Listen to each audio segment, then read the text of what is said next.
Hello everyone, and today I'll bring you what if Naruto dated both Artemis and Athena. The moon seemed to calm down.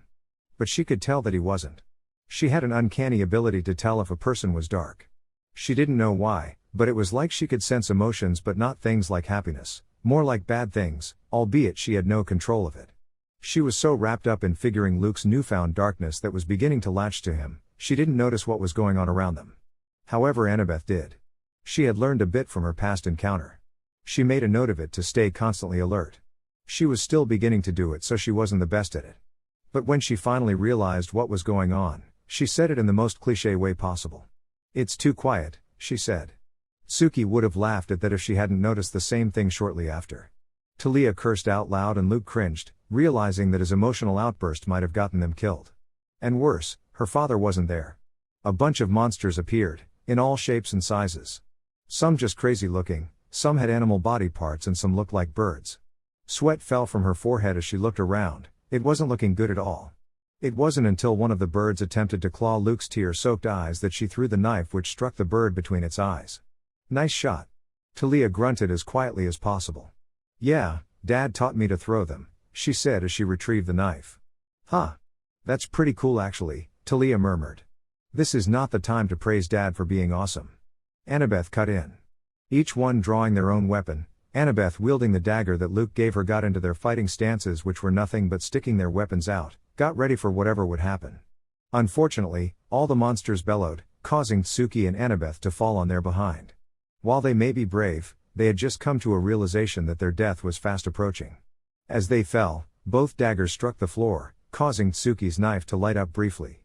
Then, they felt an oppressive aura. It was heavy. It was nothing that they have ever felt before, but just like that, it vanished. "Oh, there's more." They heard. All of them turned around to see the sight of a familiar mop of blonde hair. The only thing that was different was that he was holding an extremely long sword that was stabbing a monster that attempted to attack from behind. All of them looked at Naruto and gulped. They had never seen him with such a serious expression, except when Annabeth was attacked, but this look held power that seemed like he was confident he could win. "Suki, what was one of the rules I told you about? You know about dropping your weapon," he said in monotone. Suki gulped. "Key to never drop your weapon when there's still enemies." "Sorry Dad," she said meekly. "Well, you did help me get here, so I'll forgive you." "Okay sweetie," Naruto said softly, rubbing the top of her head. She nodded.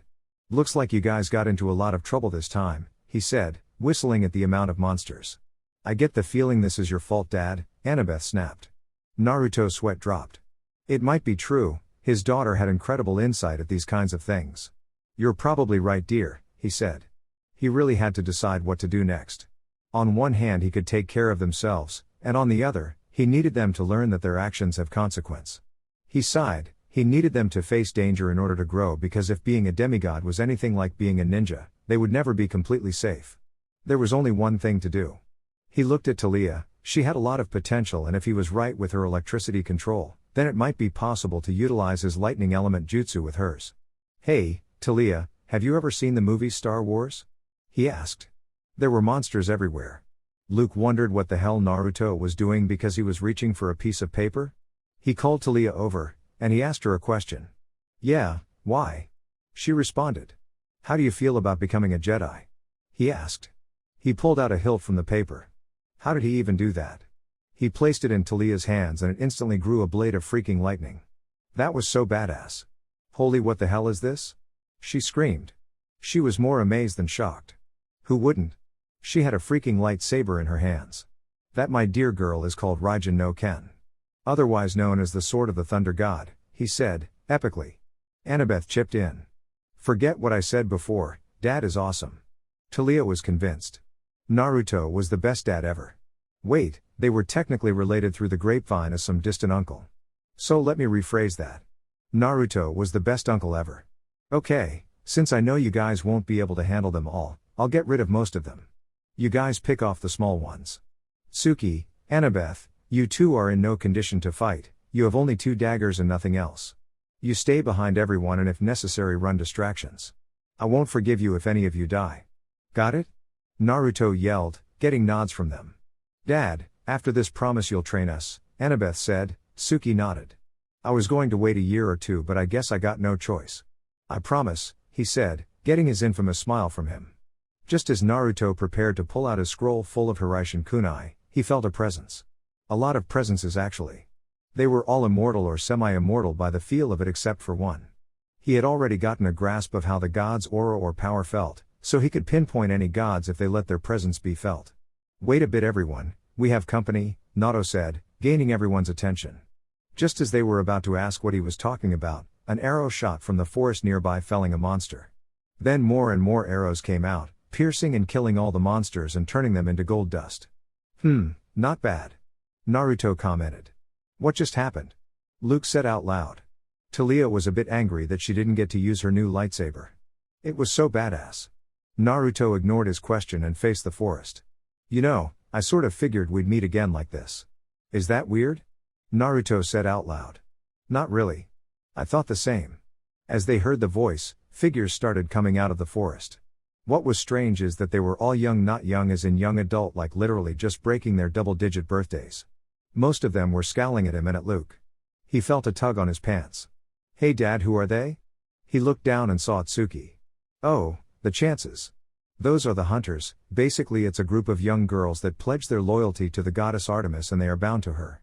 Semi-immortal, loathe boys in general. The one with the auburn hair and silvery yellow eyes is Artemis. Don't say anything offensive or she'll turn you into an antelope."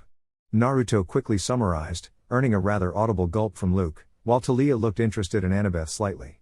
Tsuki seemed a bit nervous for reasons she didn't know. The 12-year-old looking Artemis couldn't help but stare at the girl practically hugging her once upon a time lover's leg. "Naruto, is that?" She trailed off, changing into her adult form. The hunters who now saw the girl and his own charges were now looking back and forth between Artemis and Tsuki, almost as if trying to connect the dots. "Tsuki," he said, drawing her attention. "Don't be shy, say hello to Mom." The distinct word, "what?" was heard for miles. Silence permeated the air. They could not believe what they had just heard. Artemis, a virgin goddess, had a child? With a mortal? Never mind the fact that she vowed not to. What was shocking is that they couldn't deny the resemblance. Annabeth looked especially shocked to know who her sister's mother was. It hadn't been long since they learned that they didn't share the same mother, but to be Artemis, the goddess of the moon, who had a group similar to Peter Pan from the Disney movie. It was weird and awesome at the same time. She might have also been jealous that her sister found her mother. She couldn't deny that somewhere deep inside, despite being happy with her father, she longed to see her mother. Naruto, who just looked amused, with his hands crossed, just smirked and turned his eyes to Artemis, who had a similar expression except less smirking and more amused. "I think we just blew their mind," he said. "I can't believe you said it out loud. My hunters are going to kill you, you know. At the least they'll try to shoot your balls off." Artemis replied. She might have cared for Naruto, but she knew the reaction the news would have among her hunters. All of them had in some form an intense hate for the male gender. That, and she liked that certain body part to be a peak performance, if when she felt like going for seconds. It would be best if she never mentioned she often dreamed about it. "Nah. Even if they do, it'll be fun." "But wouldn't that mean that by some odd way, I'm their stepfather?" he asked. Artemis thought about it and he was right, in a way. Since she technically adopted them or took them in, so he was their stepfather, by today's standards anyways. "I suppose so," she murmured. As they carried on their quick conversation, everyone, including Tsuki, started snapping out of their rather long stupor and let the words sink in.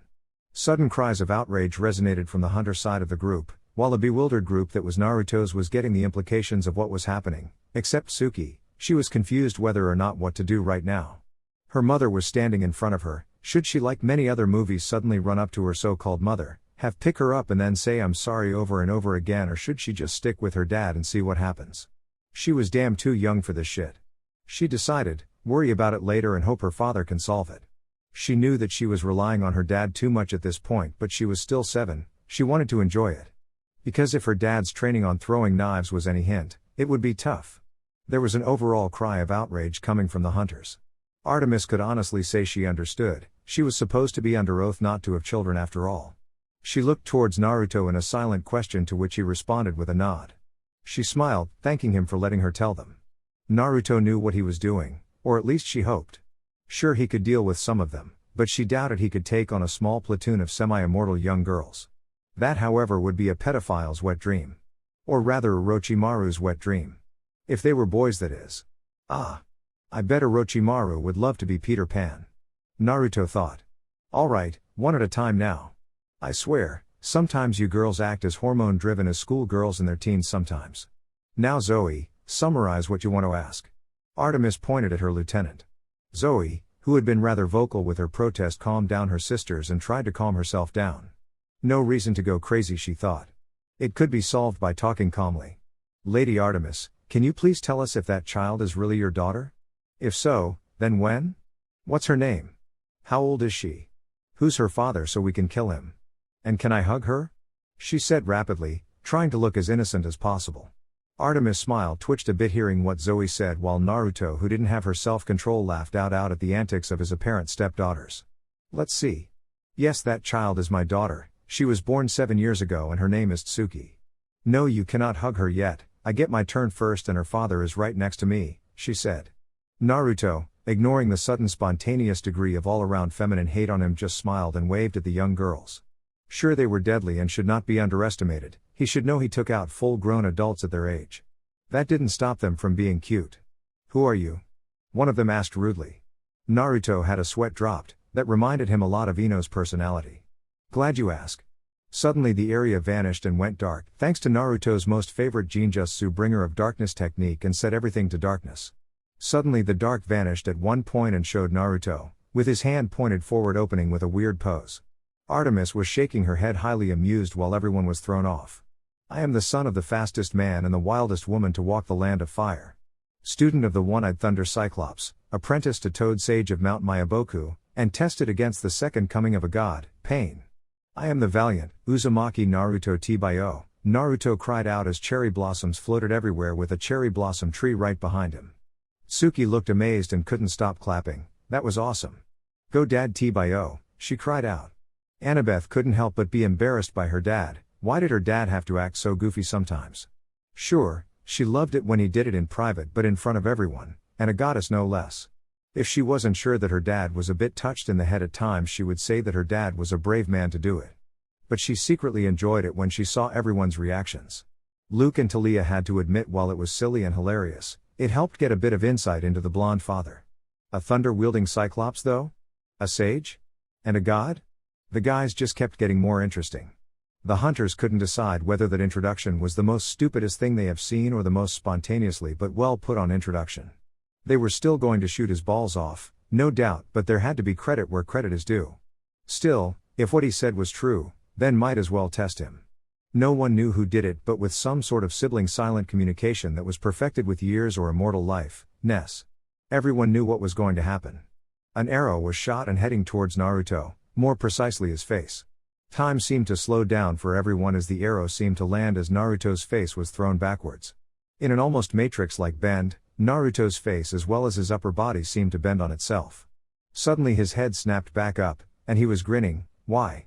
Because he freaking caught the arrow with his teeth. Oh, you have got to be kidding me, Talia said quietly. How the hell is that even possible? Luke wondered. Annabeth could only shake her head in exasperation. Her dad just had to be weird. Tsuki was going over what had happened so far. She didn't know her father as much as she thought she did.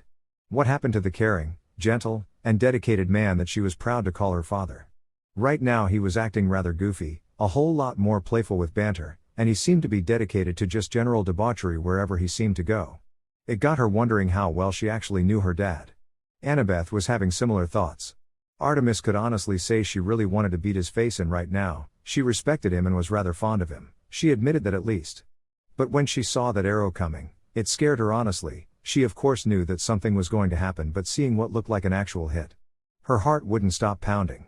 Alright, before you girls try to make me into Swiss cheese, can you let Tsuki and her mother get acquainted? It'd be bad if they couldn't talk because you girls were too selfish to allow a mother time with her child, Naruto said. Emotion ran through all their eyes, a mixture of anger, hate, and acknowledgement. Naruto believed that guilt-tripping was a powerful tool, effective on emotional people. Cough the hunters cough, and while you do that, how about a little game? How about hunt down the dad? I could use the exercise, Naruto said. There was an unmistakable glint of revenge, albeit not enough to kill, maybe maim Naruto in the hunter's eyes. I'm sure you'll let your little sister have some time with her mother, right? Naruto asked them. The hunters faltered. They wouldn't take that chance from a young child, even if the child was male.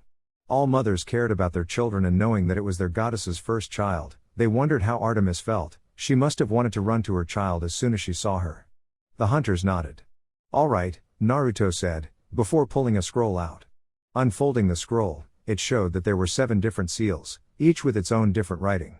Everyone stared in confusion while Naruto picked one, and with a poof, a long, needle-like sword came out, with a long string of wire on it. "Everyone meet Nuabari, otherwise known as Sewing Needle. I could have gotten a sword that could blow you up when I swing it, but I don't want to kill anyone. This sword is probably the most seemingly harmless one I have," Naruto said, grinning. That grin pissed them off. "Tsuki, have a nice long chat with Mom, and Annabeth, she's technically your stepmom, so be nice. Luke, try and not piss any of them off, and Talia, take care of them," he shouted to his group. Turning to the rest, he decided to go for the old speech. "Now I might seem like an ordinary person, but I'm not. I want to see how well you guys work. You're better than the rest, so I might be a bit more harder on you than rookies, now like my sensei once told me. Come at me with intent to kill, that's the only way you'll even manage to scratch me," Naruto said. The last sentence gave off a different aura. The hunters were ready to pounce on him when his body seemed to flicker and then steadily vanish, like watching an image slowly phase out of existence. "Oi!" they heard. Turning behind them, they saw Naruto, at the edge of the forest they were previously in. "Let's see how you deal with an opponent much faster than you," he said as he calmly walked into the forest, with Nuabari on his shoulders. There was another reason why Naruto wanted to do this. He wanted to see the level of semi-immortals in this realm. They were the closest to having the power of a god, even if it was 1/100th or something. It was a slight measuring stick too. Semi-immortal demigods would be better than normal demigods, they were most likely the most skilled demigods out there. He wanted to see their strengths to know how far they were compared to his world. He was pretty sure he could beat them in a plain straight fight. He was most skilled at taking multiple opponents after all, but then he'd have to show his more destructive skills, and he didn't want to kill them. It would also give Artemis enough time to talk to Tsuki. There was already enough tension between her and her girls, might as well relieve some of it. "Come back here, you bastard." He heard. "Oh, that was just too perfect." Did you say something?" There was a loud death screech from behind him. Oh, Kakashi-sensei would be so proud right now. Maybe he should wear a mask too? The double mask would certainly piss off a lot of people. Yes, he was going to wear a mask. Just for the hell of it. Kuku. Artemis's tent. Artemis couldn't help but shake his head at the scene. Why did Naruto have to be so silly? Well, at least he was playing with the kids. She used the term playing rather loosely. She turned around and actually found herself speechless. She was looking at a miniature, very nervous version of herself who didn't know what to say right now. She couldn't blame her because she was experiencing the same thing. Very awkward. She heard, and saw the other blonde child, Athena's daughter, speaking. Maybe we should continue this somewhere more private and not in a rather open forest area, she said. She could see Athena in the child, along with Naruto's bluntness, or was it Athena's too? Honestly, those two are very stubborn when they have to be. For once she thanked Athena for passing on her moment ruin her ability to her child. She nodded. Camp is not far from here. Let us talk there, she said. She reached out and extended her hand to Tsuki. Tsuki looked rather anxious or curious. She scrunched her face together and crossed her arms as if trying to think what she was asking. How adorable, she looked like a sleeping animal. Tsuki eventually got what she was implying and hesitantly reached for her hand. It was warm. She remembered how tiny she was when she was born. She remembered when she first heard her voice. It was beautiful. She was so small, so frail, and so beautiful at the same time. She never wanted to let go. But she had to. Many in her family faced the same thing. It hurt, but she had to let her go.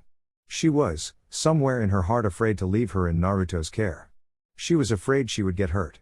She was afraid what would happen if the other gods found out that she broke her vows. Looking down at Tsuki, who was grinning and swinging her arms as they walked, she was certain of one thing. She would never regret giving birth to her. In the forest, Naruto had to admit, the girls were skilled. But then again, he was using it rather loosely. The girls weren't bad, not at all, though he might have set his hopes up way too high. They were skilled, most likely breaking through to Chunin skill-wise, but unfortunately their bodies were not the same. A Genin could, or rather an academy trainee could at least jump from across a street and keep going. The girls might be able to do half of that, but they were still behind a chakra user. They had skill, with weapons, with working as a team, and they had a good head on their shoulders, albeit he could tell that they thought of themselves more highly of themselves. There was also the fact that some of them might be older than maybe his own village, that would most likely inflate some of the more higher-tier hunters in their group. There were only so many things that they knew they could fear that they could probably count them on one hand, them being the gods and the monsters. They were immortal. He knew he might get rather reckless if he knew he couldn't die. It was the stupid Edo Tensei all over again, except they could die. He could already assume that they thought of themselves more highly than other demigods. They were part of the elites after all. So it was a good idea to make them eat a bit of humble pie. It was time to play with the kiddies.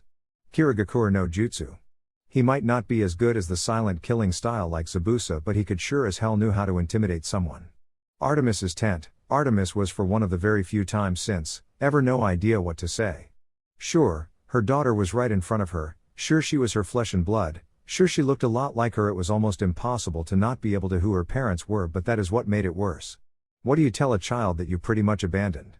Would she understand that it was the rules that she had to leave? Would she actually understand how complicated things are knowing that whose daughter she was?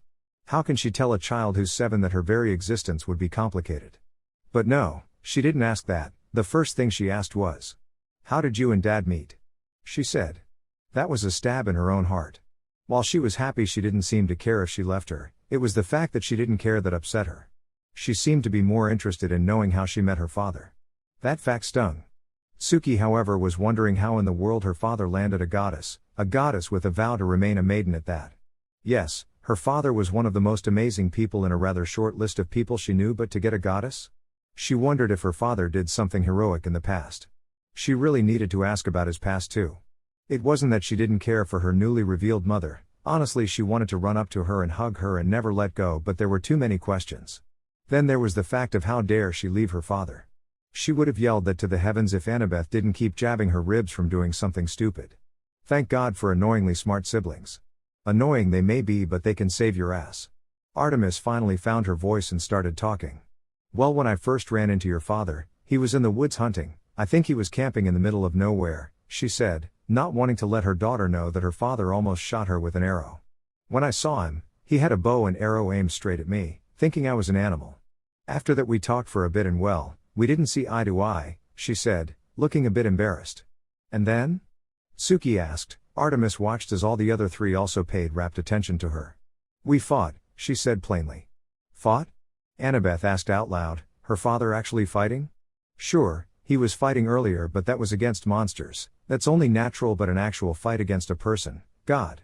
Yeah, she couldn't see her father doing that. Artemis raised her eyebrow. Does he act differently now? She asked. Well, how did he act before? Luke piped in, getting a second glare from the goddess. He was sure he almost saw his life flash before his eyes. He had to remember to ask how in the world did he deal with a women with male are beneath as complex.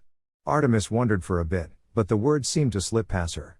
He was a bit of an idiot, she said, gaining rather bewildered looks from the children. When I said we fought, it started out with me sort of insulting his name. You do know that his name means maelstrom as well as fishcake, right? She asked.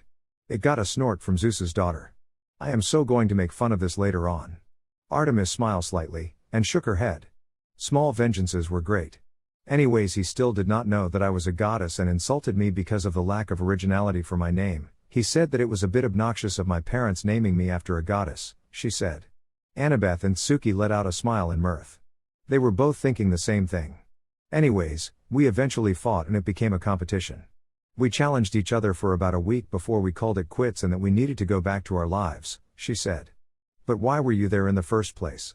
Suki asked an obvious question. Who goes into the middle of nowhere? I was looking for something strong to make a new bow with, she said, as she brought a bow out of nowhere. Your father made camp at the base of the tree, she said. She began to check the bow. It was a bit special to her. Every time she used it, it was more powerful than an ordinary bow. When she used it, it reminded her of Naruto. It might have been strange to care about a bow as much as she did, but he really didn't care. It was part of why she met Naruto after all. After that, your father was the only thing I could think about until I met up with him a while later. Then a bit later things got a bit complicated and so yeah, she said rather quickly and a bit embarrassed. She did not want anyone to know about her escapade in the nightclub or when she and Naruto got freaky with each other. Damn, did he know how to use his hands. Suki just narrowed her eyes at her and looked amused. Artemis's eyebrow twitched. She gave birth to a cheeky little brat. She didn't know whether to be proud of her or feel a bit bothered that her daughter was doing it to her. So where exactly does this leave my sister? Annabeth chose to interfere. Leave it to Athena's child to get to the point. Forrest, how long has it been since he had so much fun? It was like training Konohamaru's gang again. Oh, how he loved the fact that his pranking days were so helpful to him, who knew pranking could help one so much in life.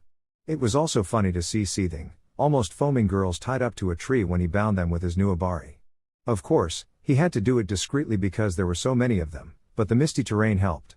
The girls were not used to seeing or fighting in a dense fog that completely covered their sense of sight, and their sense of hearing was greatly impaired by the echoes caused by the surroundings. So, are you girls ready to give up? He said and laughed. They were usually the hunter, so for once, why not let them experience being the hunted? Do not listen. He's trying to intimidate us. He heard. It was probably that Zoe girl. Maybe he should push just a bit more. Intimidate? I assure you, I am capable of removing your spine while leaving you alive. Did you know that there are many points in the body that are considered fatal? So many choices, so little time. He let out a laugh. He really wanted to see how far he could push this. Thou does not care us. Thou? What in the world is thou? Are thou an idiot? Probably, no, most definitely. But I got here all the same, so I must be doing something right. Naruto responded. Thou are infuriating. It's what I do. Naruto responded casually. Thou will not best us. Well, you guys forgot one thing about fighting a better opponent than you. Never stop moving. Thanks to that, I set up my next move. Don't blink. What longsword ninja art, wire crucifixion. Artemis's tent, I'm offering a place among the hunters, she said bluntly. No, thanks. Suki replied instantly. I'll admit, I was not expecting you to have an answer so fast. Artemis commented. Suki shrugged. Well, I don't really want to leave Dad. He already promised to train me so I won't be defenseless. But just to check, what's so special about becoming a hunter? Well, for one, immortality. Artemis responded. PFFT. Who wants to live forever? Sure, it'll be good for a while, then it just gets sad. Outliving everyone you know, I sure as hell don't want to see Dad die, he's the type that can do everything. She proclaimed. Everyone in her group nodded. Naruto did seem like that type of person. And there has to be some sort of trade-off for immortality. That stuff isn't something you get for the giggles. You're right, you basically have to stay a maiden, Artemis said truthfully. Maiden? As in no boys. Nah, that's stupid. Artemis gained an eyebrow twitch. Do I have to hate them or something? Artemis nodded a bit hesitantly. While she did not endorse it, she still looked down upon them. Half the people in the world are boys. I'm not going to spend my mortal/immortal life hating half the world. I see. That is unfortunate, Artemis said. While it was sad that her daughter did not join, it was her decision. Doesn't mean it doesn't hurt though. Besides, who said I won't be immortal? I'll become so badass that the gods will beg me to become immortal. Mwahahaha. Suki started to cackle madly. For a bit, Artemis was scared her daughter was evil. Until she was smacked from behind by her sister. How many times have I told you not to act like a diabolical supervillain trying to take over the world around new people? It scares them. Annabeth accused. Sorry. It's just so much fun to see their faces. By the way, did you get the picture? Suki asked. Annabeth smirked. Of course. She was holding up a camera. They turned to Artemis and let out an evil smirk, which pretty much told her one thing. They had blackmail on her. Those conniving little. Artemis stopped her thoughts and let out a sigh. Some part of me knew you two would be like your father, you just had to take his mischievous side. She rubbed the bridge of her eyes. She knew that grin that reminded her of a fox would mean something. But she chose to ignore it. It made him look feral and oh so much more sexier though. Nonetheless, I would also like to extend the offer to you, Annabeth, Talia, Artemis said. No. Annabeth responded without hesitation. No real reason to be a hunter honestly. Immortality seems overrated, besides Tsuki explained it rather well, which was rare. No need to rain on her sister's parade. Talia looked confused, she felt more confused too. On one hand, it was a real honor to be selected to join the hunters, it honestly felt like someone up there was finally giving her a break. She also had to admit, becoming stronger was a boon too, it was amazing what those hunters did to the horde of monsters. It might be selfish of her but she wanted that kind of power. But what Tsuki said really struck something with her, clever little girl she is. The thought of immortality might sound good for a while but living for possibly forever, that seemed way too surreal. The man-hating was not her thing either, she didn't have any outstanding hate for males and she sure as hell wasn't going to start now. There are good ones out there just like there are bad ones, she just so happened to know a good one, who is fighting at the moment. That was another thing, while she hadn't thought much on it, Naruto was an awesome uncle. From what she had seen, the only people or rather things he hated were the things that threatened his family. He was pretty cool with everyone around him, not even the hate that practically radiated from the hunters could affect his mood. Besides, she held no distinct love for the gods either. She was impartial to them, she really didn't care what they were doing or what plans they were conducting. Something was going on, she was sure that it had something to do with her. Too much shit was gravitating around her. While she felt that going with the hunters might help her, it seemed kind of like she was avoiding the problem. Just wasn't her to run away from something. She also noticed Luke's disdain for the gods. She could tell something was going to happen with Luke, she could almost feel that little speck of darkness growing ever so slightly, leeching onto Luke's soul. She didn't want to abandon Luke, she didn't want to abandon Annabeth or Tsuki either. She didn't want to abandon the possibly first ever real parental figure in her life in a long while.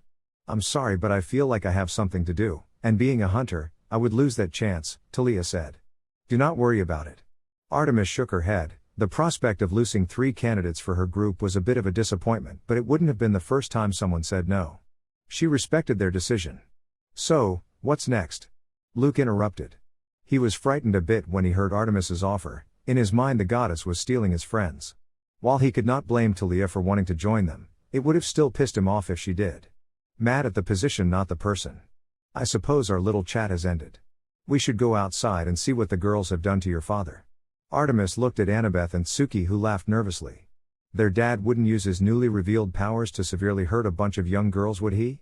Leaving the confines of Artemis's tent, they found something that shocked them, or rather unusual thing in front of them. Artemis's hunters all held some form of facial distaste for the blonde father, but they weren't mad that he beat them. No, a better fighter won. There was no shame losing to a far superior opponent. They admitted that he soundly beat them. No, they were mad because the blonde was busy cackling while all of them were tied up with the infernal wire that was with that sword he carried. It was humiliating watching their goddess look astonished, as they all had some form of writing that depicted on what they needed to work on. Zoe was especially mad because she was one of the oldest in the group, yet the man in front of her had the gall to say that she needed to work on things she thought she had perfected long ago. He annoyed her to no end. Well, at least he was better than Herc the jerk. Oh, you guys are done? Excellent. What happened? Naruto noticing the new arrivals. It was a bit disappointing though, it had been a long time since he had any fun. Yes, our chat has finished. What exactly happened while we were gone? Artemis asked, pointing at her hunters. She expected something but not what she was seeing. They were practically gift wrapped for her. We just played a bit of hide and seek. Isn't that right, girls? Naruto grinned at them, causing them to snort unladylike and grumble beneath their breaths. Artemis rubbed her temples. I don't want to know, she said. Naruto just smiled at her. So what now, Mom? Tsuki asked a bit hesitantly. She wasn't used to using the word mom. Artemis was a bit happy to hear that word and could understand her reluctance to use it, but it was progress at least. Well, since you did not join, the other place you can go is Camp Half-Blood. It is a refuge for demigods. It is protected, she said. Wait, how exactly do demigods wind up there? Do we have some sort of compulsion towards it, or do whoever runs the place find us? Annabeth asked. Indeed, there are satyrs in every school that deal with ADHD or dyslexia.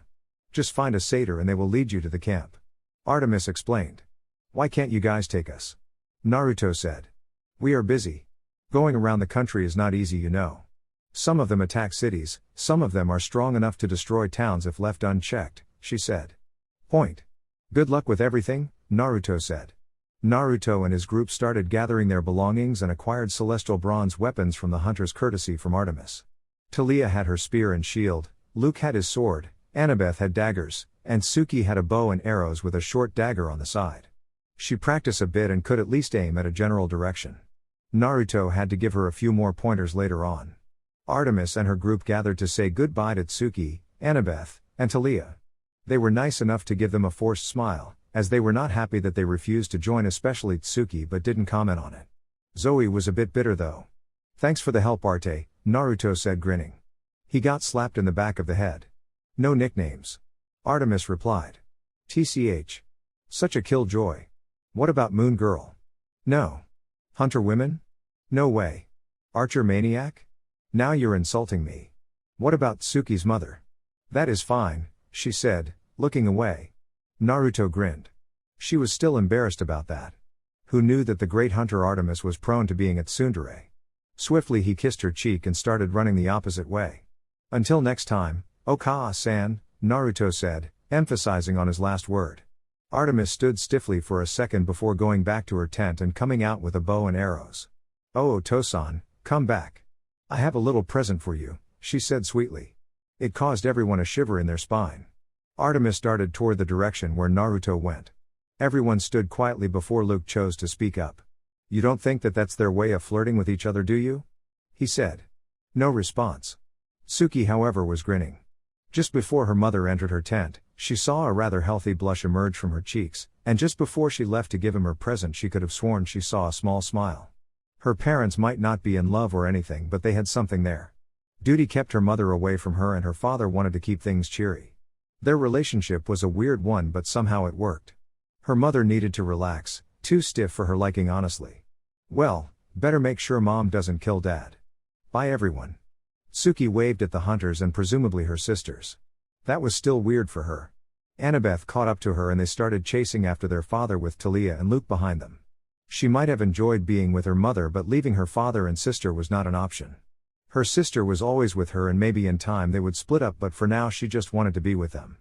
Besides, she had a feeling that it would be more fun going with her dad. Naruto stretched his arms and started to crack his neck in boredom. He couldn't remember the last time he traveled so slowly. Why did he want to go incognito again? Oh yeah, so the gods won't bitch about who he belongs to and if he's too dangerous to be left alone. It sucks being so badass. He tilted his head, avoiding being pricked from behind from an arrow. "Sorry, Dad." Suki apologized. "Don't worry, honey. Just try not to shoot backwards," Naruto commented. Ever since Suki got her bow with arrows, she had been trying to shoot at a straight path. Naruto could have given her advice, but for one, she hasn't asked. Second, he was starting to think maybe he had been doing everything for the girls. Sure, he would go to the ends of the world to keep them safe, but he couldn't protect them at all times. They needed to learn by themselves. And to learn by themselves, they needed to make mistakes to learn from. That's how he learned. After many failures. But the point remained, he had to let them make their own mistakes and let them fix it. He'd just be there to clean up the leftovers. But right now they were too young. He really hadn't prepared them at all by spoiling them. He blamed himself partly. He told himself that he would train them when they got to the camp. Maybe he should train all of them? He turned his head and watched his other daughter walk and read at the same time. Now that he thought about it, shouldn't she not be able to read? With the whole dyslexia and all that? Maybe Athena gave her some sort of passive blessing or something. "Sweetie, why are you reading right now?" he asked. He should have asked sooner when he was carrying her on his shoulders while she read the book she placed on his head, but he really didn't say anything because in a long list of strange things that have happened to him, that was very low on the scales. "I'm reading about other Greek monsters. I want to know what we're going to face next and be ready," Annabeth said confidently. Naruto chuckled a bit. Annabeth was a lot like Sakura's earlier days, but unlike Sakura, Annabeth was driven to at least be able to protect herself, unlike Sakura, who didn't find her motivation until Sasuke left. Why did he like Sakura again? Who knows? Naruto craned his head and saw Talia playing with her new sword, Raijin. She was as giddy as a kid at a candy shop, though he couldn't blame her. That sword was fun to use. Whoosh whoosh, shoom. It was a bit hard to decide whether to give her the Raijin or Kiba, but Kiba required actual chakra and elemental manipulation and actual skill, while Raijin was a big sword of electricity. There was also the fact that Talia wasn't a dual swordsman. She was comfortable with her shield and good at using it. Raijin fit with her style because she could work on extending the blade of lightning into a similar shape of a lance if she wanted to. "Talia, don't play around with that too much, the mist won't hide it," Naruto informed the spiky-haired girl. Talia stopped swinging her sword of awesomeness and turned to Naruto confused. "What do you mean? Why wouldn't it hide it?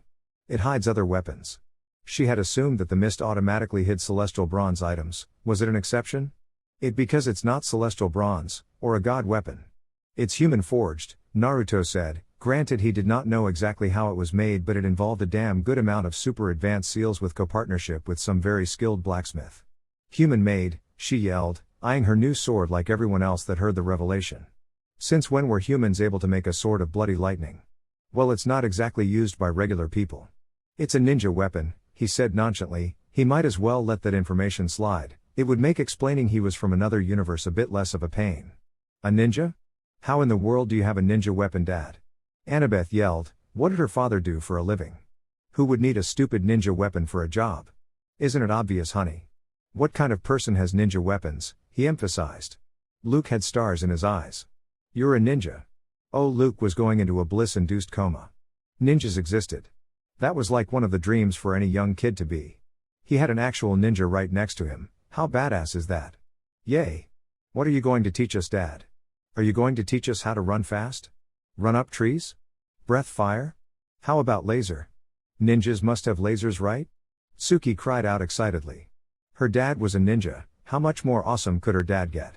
What was next? Did he have some sort of super awesome transformation like superheroes? When were you going to tell us, Dad? Annabeth glared at her father. She did not like to be kept out of the loop. Cool, we have a ninja dad with us.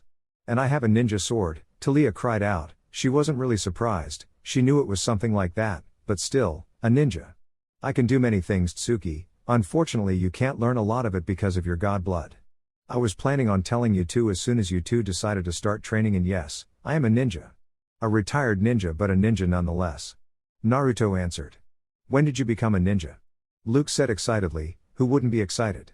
It was a freaking ninja. When I was 12, he said. Sure, he was held back for a while, but he graduated with his age group. Thinking back, he couldn't believe how annoying he was. What? They screamed. I became a ninja at 12. I did some of this, some of that.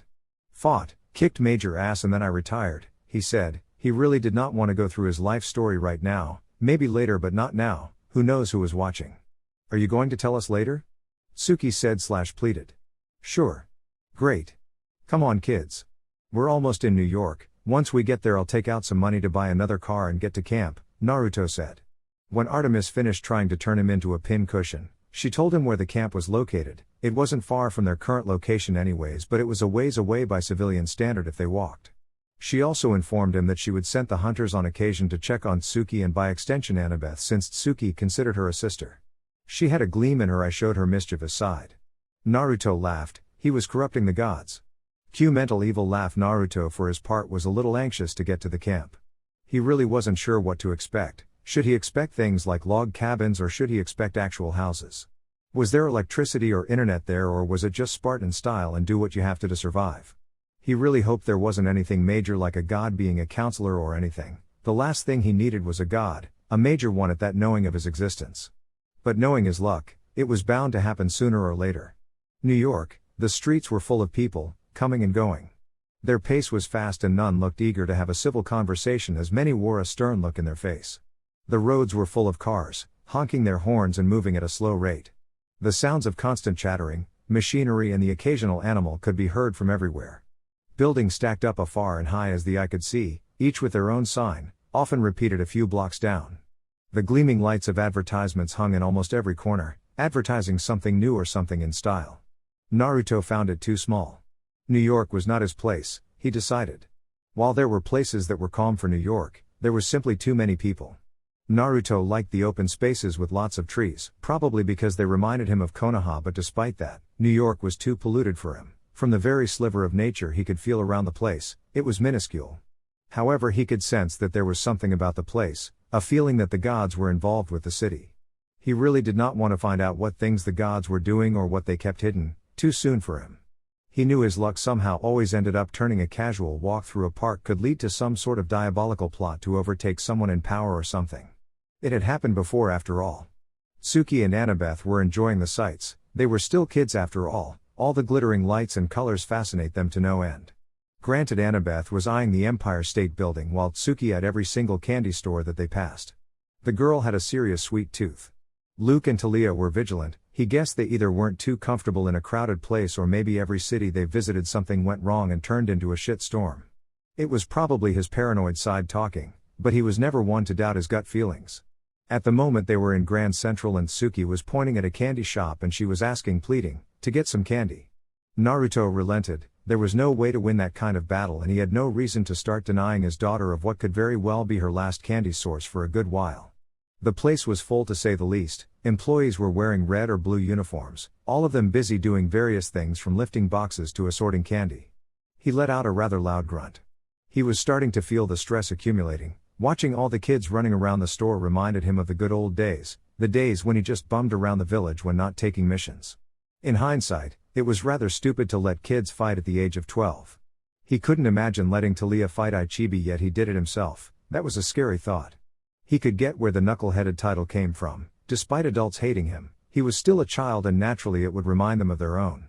Now thinking about it, demigods were the equivalent of being a shinobi if he thought about it. He really hoped there was some sort of trainer or something at the camp, or else he would have to do something about that. He watched the kids who by that time gave in to temptation and start looking for their favorite treat. He remained vigilant because something bad always happens when he did. He looked around and saw an employee looking at the kids. More specifically, she looked at Tsuki, who had her bow and arrow on her back, and Luke and Annabeth, who had their swords or daggers on their side. Luckily Talia didn't have her spear out, but Raijin stuck out like a sore thumb. He wondered what she was staring at for a bit, because the mist was supposed to obscure celestial bronze. Normal people shouldn't have been able to look through the mist. He felt like slapping himself as soon as he thought of the word normal. Since when had things ever been normal for him? Of course he would just happen to meet someone that can actually see through the mist. Kami, the Kami of his world, he rationalized, seemed to want to fuck with him even through dimensional travel that was apparently ruled by other gods. At least Lady Luck still liked him. He needed to test whether or not she knew about the gods. Well, he needed to hint at it first and come back later. He was busy at the moment. When his group finished picking their candy, he led them to the women's register. While she scanned the items, she kept throwing swift glances at all the kids, as if trying to figure out who they were. "Can I help you, ma'am?" Naruto asked. The women stiffened. Oh no. "It's nothing," she said, a bit nervous. "Ma'am, you aren't the most subtle person. You look like you were trying to guess who they were or who their parents were," Naruto said casually, as if with no hesitation. He saw her stiffen slightly before covering it up. The woman was a fighter, that was for sure. He could tell by her posture that she was running herself a bit ragged. She showed signs of bruises and aching muscle. He bit his lip a bit. He definitely needed to come back. "It's nothing, sir," she said. "It's all right. Thank you, Mrs. Jackson," Naruto said, reading her name tag. Naruto and his group walked out of the store, each eating their own candy while Tsuki licked a rather large lollipop. Annabeth was waiting for her father to say something. She was not as observant as her father, who seemed to be able to see things all around him, but she knew how her father acted, and at the moment he seemed tense, like he just found out something. That, and she could practically feel what he was thinking. "Weird. See can see through the mist," Naruto said bluntly. "What?" Luke and Talia said together, as they didn't notice Naruto's actions. "That woman could see through the mist. She was eyeing the celestial bronze weapons while you guys were there," Naruto said. Tsuki and Annabeth nodded. Their father had an uncanny ability about being right about these things. Luke and Talia, however, looked a bit more skeptical. "So we just happened to run into a person that can see through the mist." Talia trailed off. "In a candy shop in the middle of New York." Luke ended. Naruto didn't really care what they thought, honestly. Chances are they would never meet her again, but he might come back. You never know.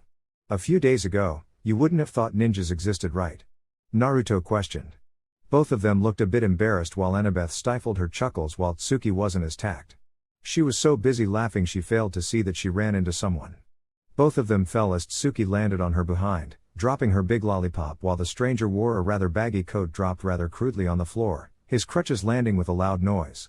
Tsuki immediately panicked as she knocked down a cripple. The young people were so easily influenced nowadays. They knew if there was one rule in school, it was do not pick on the guys with crutches or wheelchairs. You'd have the whole school after you.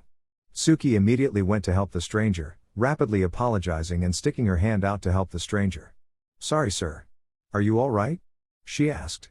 The stranger shook his head a bit before shaking his head and reaching for the little girl's hands.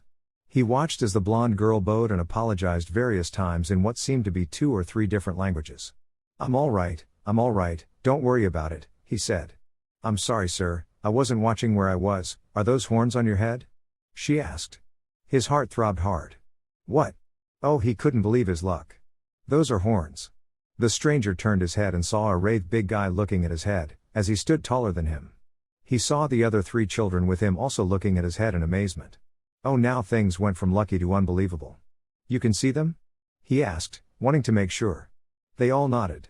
He gave himself a mental cheer. He had just found 5 demigods out of nowhere when he was going on a lunch break. He did not recognize any of them, and the tall one, from what he could tell, may be the father of all of them. A demigod having sons and daughters with god blood in them? Now that was amazing by itself. "I know this is sudden, but can you follow me for a bit? I'll explain when we're out of the public," he said. Everyone nodded except Tsuki, who gestured at the strangers to bend to her level. As he did so, Suki grabbed his collar and pulled him very close to her face. "You owe me a lollipop," she stated and let go of his collar. She skipped away as it never happened. The stranger looked at the girl in slight fear. Was the girl bipolar or something? Naruto, however, was pumping his hand in the air. His daughter was a spitfire, just like his mother. Nearby park, I don't know, New York, there's parks somewhere there, right? The group traveled to a nearby park that for some reason was bigger than it seemed. The stranger led them deeper where it seemed to be more denser unexpectedly before they followed suit. While it was a bit unusual, it was not abnormal, it was just a bit of foliage. Nonetheless, all of them remained tense. The stranger turned around and took a look at them and breathed in deep. "Okay, first off, my name is Grover. I'm a satyr, you know, half man half goat. Yeah, those guys. Listen, I know this may sound very unbelievable and, wait, are those celestial bronze weapons?" he asked after noticing what they had in hand. "Yeah, we know we're demigods and we know about the camp, we just need to get there because we don't know the location," Naruto commented, completely forgetting that he called himself a demigod in general. Grover could thank all the deities of past, present and future. He hit the mother lode. "Thanks, fantastic. That will cut down all the denial and the craziness, and you guys can fight," Grover cried out. "I'm guessing that's not common," Talia pointed out. "You're right. Us satyrs are sent to every state and every school that's likely to have a half-blood, that's you guys. Most don't know what they are for their own protection. The thing you need to realize that the higher the god or goddess, the more monsters you would attract," Grover explained. That sent alarms off in Annabeth's head as well as Naruto's. "What do you mean?" they both asked at the same time. Grover, slightly taken back at the question, elaborated. "Well, gods and goddesses like Aphrodite or Hermes can get by for most of their lives without being attacked, while other children like from the big three, Zeus, Poseidon, or Hades will draw monsters from miles around. But I doubt you guys are their children." "Why would you think that?" Luke asked, glancing at his lightning-wielding friend. "Because more than 60 years ago, the gods sort of, caused World War II, Grover said, awaiting a typical response. "You have got to be shitting me," Talia said, gritting her teeth. "Yeah, eventually they made a vow on the river Styx to not have kids. Though most people think they'll eventually break it at some point. But who knows, they may be able to keep it," Grover said. "Son of a bitch," Luke muttered. He was mentally cursing Zeus for breaking the vow. Talia on her part didn't know what to think. Apparently she was an unwanted child, or rather a child that was not meant to exist. Now, because she was born, she was going to be chased by monsters, have her very existence punished for something she had no control of, and that she would most likely die sometime soon. Fate or destiny or whatever the hell was making these things happen was a total bitch. "Huh?" Grover said, noticing the swift change in mood. "Grover, meet Talia Grace, daughter of Zeus," Naruto said, letting the goat boy know the situation. Grover had his own way of summarizing the situation. He bawed like a goat. "Oh, this is bad, this is very bad."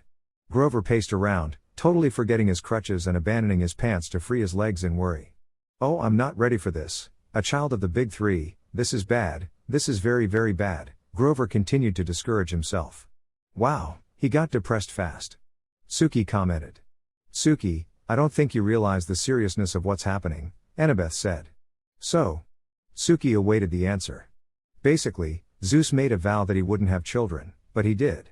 Now there's going to be more monsters coming after her, apparently some sort of god law against her, and the fact that she's traveling with a group of kids with a satyr who has little experience with these things. No offense, Grover." Annabeth quickly apologized. "This is so not good." Grover still in panic mode. "Oh. Then we should go to camp as soon as possible, right?" Suki mentioned. "The problem with that is, we don't know if she'll even be accepted. Her being here means that Zeus violated the law, so the only thing that could fix it is Zeus admitting that he did wrong or..." Naruto trailed off. "Eliminating me. That's it, isn't it?" Talia concluded. "God damn it. They keep ruining everything." Luke growled out, his hatred of the gods was slowly growing. "Now kids, calm down. Let's deal with this one thing at a time. Now first we go to the camp, we got to get information," Naruto told them. "But they want to kill me," Talia protested. "We don't know that. If they do, then let me worry about it. If you need to go into hiding, I can arrange something, just trust me, all right?" he asked. Talia would have protested more, but she knew there were things she wasn't ready for, and taking on whatever was happening sure was one of them. Pride be damned, she didn't want to deal with this crap. But what can you do but take it? She sighed and nodded.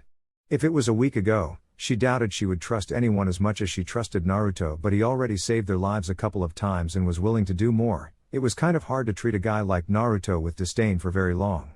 You can hate him all you want, you'll eventually hate to be his friend while being his friend. Weird, right? Grover, snap out of it, Naruto shouted at the satyr who was off in his own world. For the love of. There was a resounding slap that echoed through the place. Ouch. Nice one, Talia, Naruto said. Talia shook her hand in phantom pain, she grinned. She always wanted to slap someone like that, next was to slap someone silly. Ow. Thanks, I needed that. Grover muttered, rubbing his reddening cheek. Anytime. Talia responded, she meant that literally. Okay, so we're heading to Camp Half-Blood, how long do you think it will take, Grove? Luke asked. It's about an hour or two by car, it's not far honestly, Grover said. Should I buy a car or get a taxi? Naruto commented. Get a car, I doubt we would fit in a single taxi, Annabeth said, pointing out the flaw. Good point, Naruto said. It took a while to get things sorted out, well not really if you had enough money to bribe the teller and stuff. Money makes the world go faster. They were on the road again, not really caring what was happening in the back of the car. Grover was in the front while the mindless masses who he calls his daughters and friends were watching mindless cartoons on the onboard DVD player. That thing was a lifesaver. So, Talia's dad is Zeus, do you know what the other's godparent is? Grover asked the general audience. Luke is the son of Hermes, we met him not too long ago. Nice guy, a bit flimsy though, Naruto said. I haven't told Annabeth this but I might as well because I know she would claim her as soon as she got to camp, he continued. He saw Annabeth was waiting with waiting breath. Annabeth, your mother is Athena, goddess of wisdom and battle, Naruto said. Annabeth let out a smile, she had been starting to ponder who her mother was, there really wasn't many to choose from honestly, she wasn't obsessed with beauty like she figured Aphrodite would be and she wasn't into agriculture like Demeter. There was no way it would be Hera seeing as how it's against her god specification of being the goddess of marriage or something like that. Sure there were minor goddesses but she was partial to things related to Athena. She was always rather drawn to things about Athena and now she knew why. Her reaction. I knew it, she cried out, already guessing who it was. Naruto smiled, he was happy that his daughters knew who their parents were, unlike him who found out in his teen years. And Tsuki? Grover asked. She's Artemis's, we met her yesterday, Naruto said. What? Grover cried out. Tsuki is the daughter of Artemis, you know the goddess of the moon, and hunt and whatever else she has power over, Naruto said. But that's, huh? Grover replied, still in a fit of shock. Yes, she confirmed it with her hunters. How? It should be obvious. Obviously with the only adult in the car and as for her reasons, who knows it's what she chose, I have no idea what she was thinking honestly. Naruto replied. Grover just held his head for a moment, Artemis had a child? That was shocking as hell, now that he thought about it. Tsuki did look a lot like her mother except she was the blonde version of her and more open than her. He would admit he has a crush on the goddess of the hunt but who wouldn't? Most of the satyrs are crazy for her or the teenage ones anyways. Shit, this was big. I'm guessing I should keep it a secret. Grover rubbed his forehead. Unless Artemis claims her, yes. If I'm right she will either claim her soon in order to get rid of the mess it will cause sooner or wait for something big to come up and then spring it on them. I really hope it's the first one though, Naruto said. Hey Dad, if the place is only for demigods, where will you live? Tsuki asked. Don't know, any answers, Grover? Naruto asked. Well, there is space for a regular person but I doubt they'd let you stay for long, I'm not too sure because it would be a first if it did. Grover commented. Oh well, I'll just make a house near the place or something, Naruto said. So how far are we from the camp? Naruto questioned. Not far, a few more minutes and we'll be there, Grover said. Grover directed them to make a turn on a narrow road racing past darkened farmhouses and wooded hills and pick your own strawberries signs on white picket fences. Naruto slowed down the car and parked it behind some trees. Dad, what are you doing? Annabeth asked. Something's not right, Naruto said quietly. What do you mean? Luke asked. We have Talia who's Zeus's forbidden child, and 3 other demigods. We should have run into some monsters by now. I'd rather walk the rest of the way than be in a car that can explode, Naruto said. It is too quiet, isn't it? Murphy's Law is against us right now. Better play it safe. How far are we from the camp, Grover? Talia asked. A few miles, we should be able to reach it in an hour or 2 of walking though. But Naruto's right, something's not right. Grover responded. Talia, be ready with Raijin, look your sword. Tsuki, take this pouch, wrap it around your thigh, it should keep you well equipped. Annabeth, take these knives, I haven't trained you yet with anything, but these knives will explode after 10 seconds after you ignite them. Take this lighter, you'll be our tactician, you'll make a path for us while we keep the monsters at bay. Annabeth, Suki and Luke in one group, I'm trusting you with their lives, Luke. Talia, you're with me, we're the heavy hitters, our job is to make sure everything that stands in our way doesn't. Got it. Grover, you're in the lead, you can smell monsters right, you'll be our tracker, tell us and we'll make sure they vanish, Naruto commanded. They all nodded. They were slightly taken back by the power in Naruto's voice. As so happened, Murphy's Law activated not 5 minutes after they left the car. It just so happened that a giant was waiting to ambush them. That quickly ended when a shot of lightning struck its head, beheading it and collapsing into a disappearing golden dust. Everyone just looked at where the lightning obviously came from to see a startled Talia. She had the decency to look embarrassed. That was an accident. I was really jumpy and my lightning control isn't as good as I want it to be, and I kind of reacted on reflex and totally didn't expect to be able to shoot beams of lightning, and that was so awesome. Talia's expression changed from fidgeting to panic to amazement. Suki had one thing to say. Dad, can I get a magical lightning shooting badass sort of ultimate awesomeness? Please, I promise I'll be good. Suki pleaded while Annabeth rolled her eyes. She wanted something too, but their dad would say something like they're too young or something. Note Suki, I gave Talia that sword because she was the only one that could use it, seeing as she has natural lightning powers let her activate the sword. I have twin blades that use lightning too, but that one requires skill, and to be honest, I don't see Talia as a person with 2 swords or have the patience to practice a sword style for years before being able to use it. Naruto explained.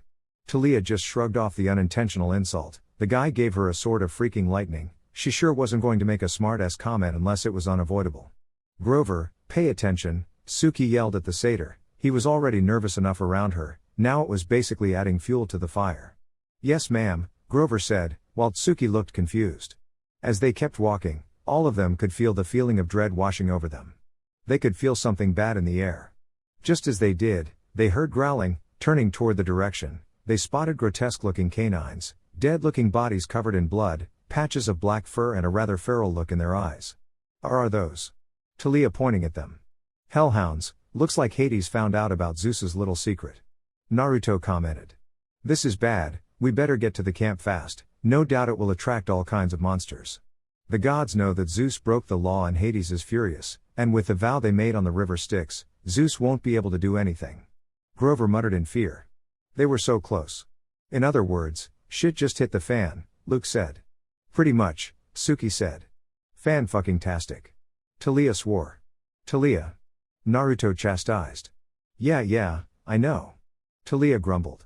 Alright then, since Talia has some ranged attacks now, it should be easier. Grover, do you smell any more monsters? Naruto asked. Yeah, a lot of them, and they're getting closer. There's more hellhounds up ahead. Grover told them. Alright, Dad be in the front, Talia, your second defense, Luke cover the rear, Suki support Talia.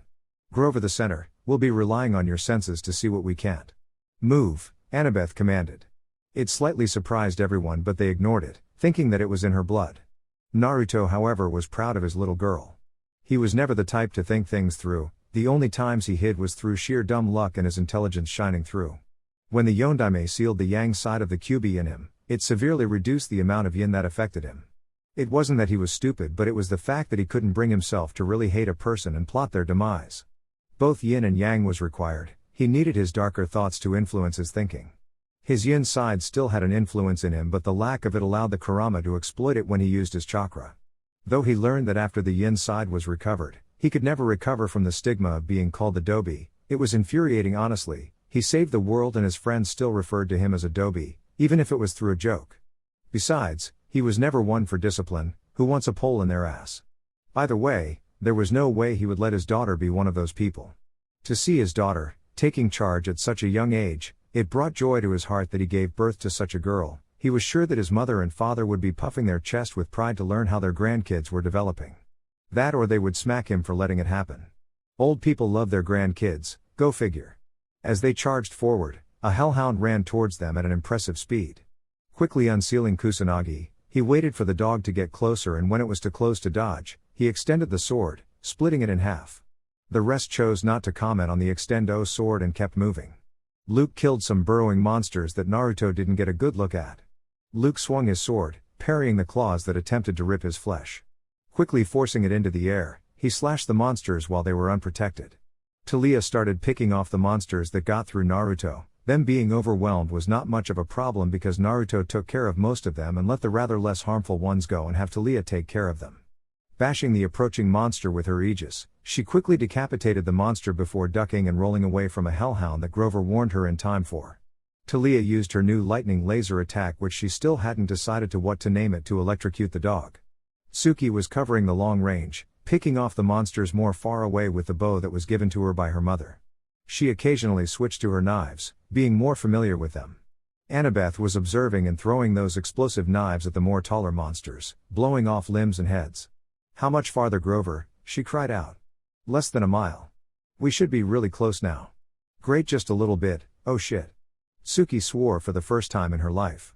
In front of them was a wall of monsters, each coming in various sizes, all kinds of animals fused, grotesque, even the undead-looking kind. There were cyclops, lion-looking things, snake-looking things, and even a cow monster. Things were hitting the fan. Murphy's Law is seriously out to get us. I mean, look at that. That's just not normal. Who deals with this crap on a daily basis? This is seriously some sort of cosmic joke, right? Right? Taliah cried out, calling for the unfairness of the world. The Uzumaki trio just whistled innocently, already knowing and have been explained that Uzumaki make shit hitting the fan their morning routine. They got glares from the non-Uzumaki people. "Oi! You can't be the reason that this got fucked up, right?" Luke asked, pointing at the strangely unresponsive crowd of monsters. "Well, let's just say that this kind of thing is normal for Uzumaki," Naruto said, his daughters nodding. "You seriously have a weird family," Taliah muttered. "It makes life more interesting. But seriously, Uzumaki make fate their bitch. I mean, I could probably destroy all of them, but that would cause massive amount of obscene destruction as well as stupidly flashy moves that just seem impossible, leaving battle scars on the place," Naruto commented. Luke rubbed his temples, feeling a headache approaching him. "So what should we do?" Luke asked. "Well, there is something I've been meaning to try, but I never had the room or the need to do it." Naruto rubbed his chin. "Then do it," Suki cried out. "All right." Naruto bit his thumb and went through a few hansings. "Kushios no Jutsu," Naruto cried out, slamming his hands to the ground. Strange markings spread on the floor before erupted in a large poof of smoke. Instantly all of them saw that they were a great deal from the ground. They noticed that they were standing on something that was big, and they mean massive. It had red skin and had a few large warts around its skin. It had some sort of blue vest with a pipe and had a giant tanto. "Where am I? Who summoned me?" it asked.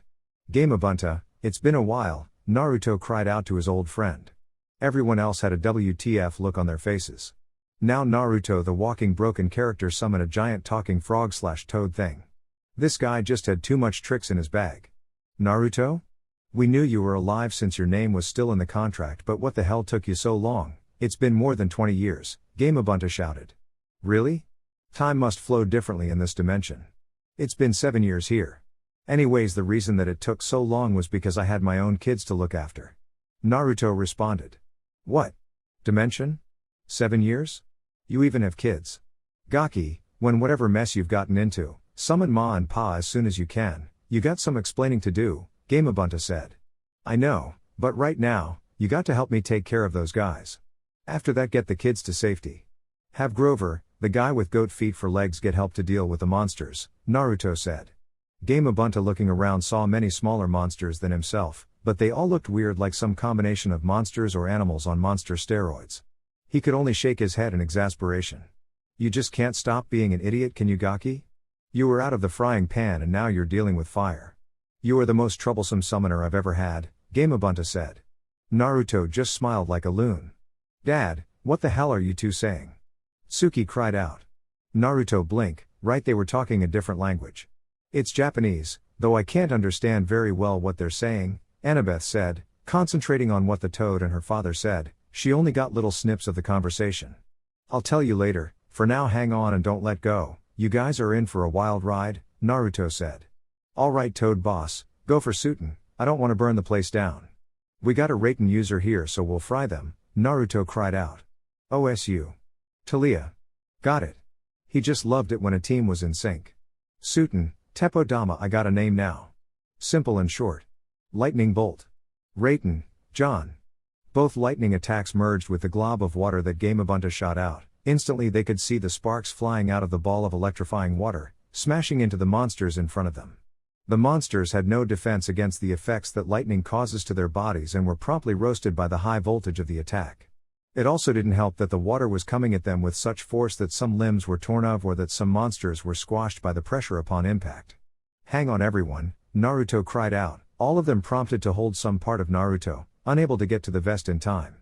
Gamabunta jumped. Rather girly screams were heard as they jumped high into the air. Naruto would have laughed like a maniac if he didn't notice Talia was gripping onto him and shivering. It was easy to realize what was happening. Acrophobia. A fear of heights. She'd have to deal with it for less than a minute, but it didn't help ease Naruto's regret. But it was for her safety as well as the others, so she'd let him chew him out later. Gamabunta landed on the other side of the monster blockade where they could see various signs of fire being used. "There it is, I can see it," Grover said. "Gamabunta, get them over there, I'll take care of the rest," Naruto yelled out. "Dad, you're crazy," Suki said. "Listen to me.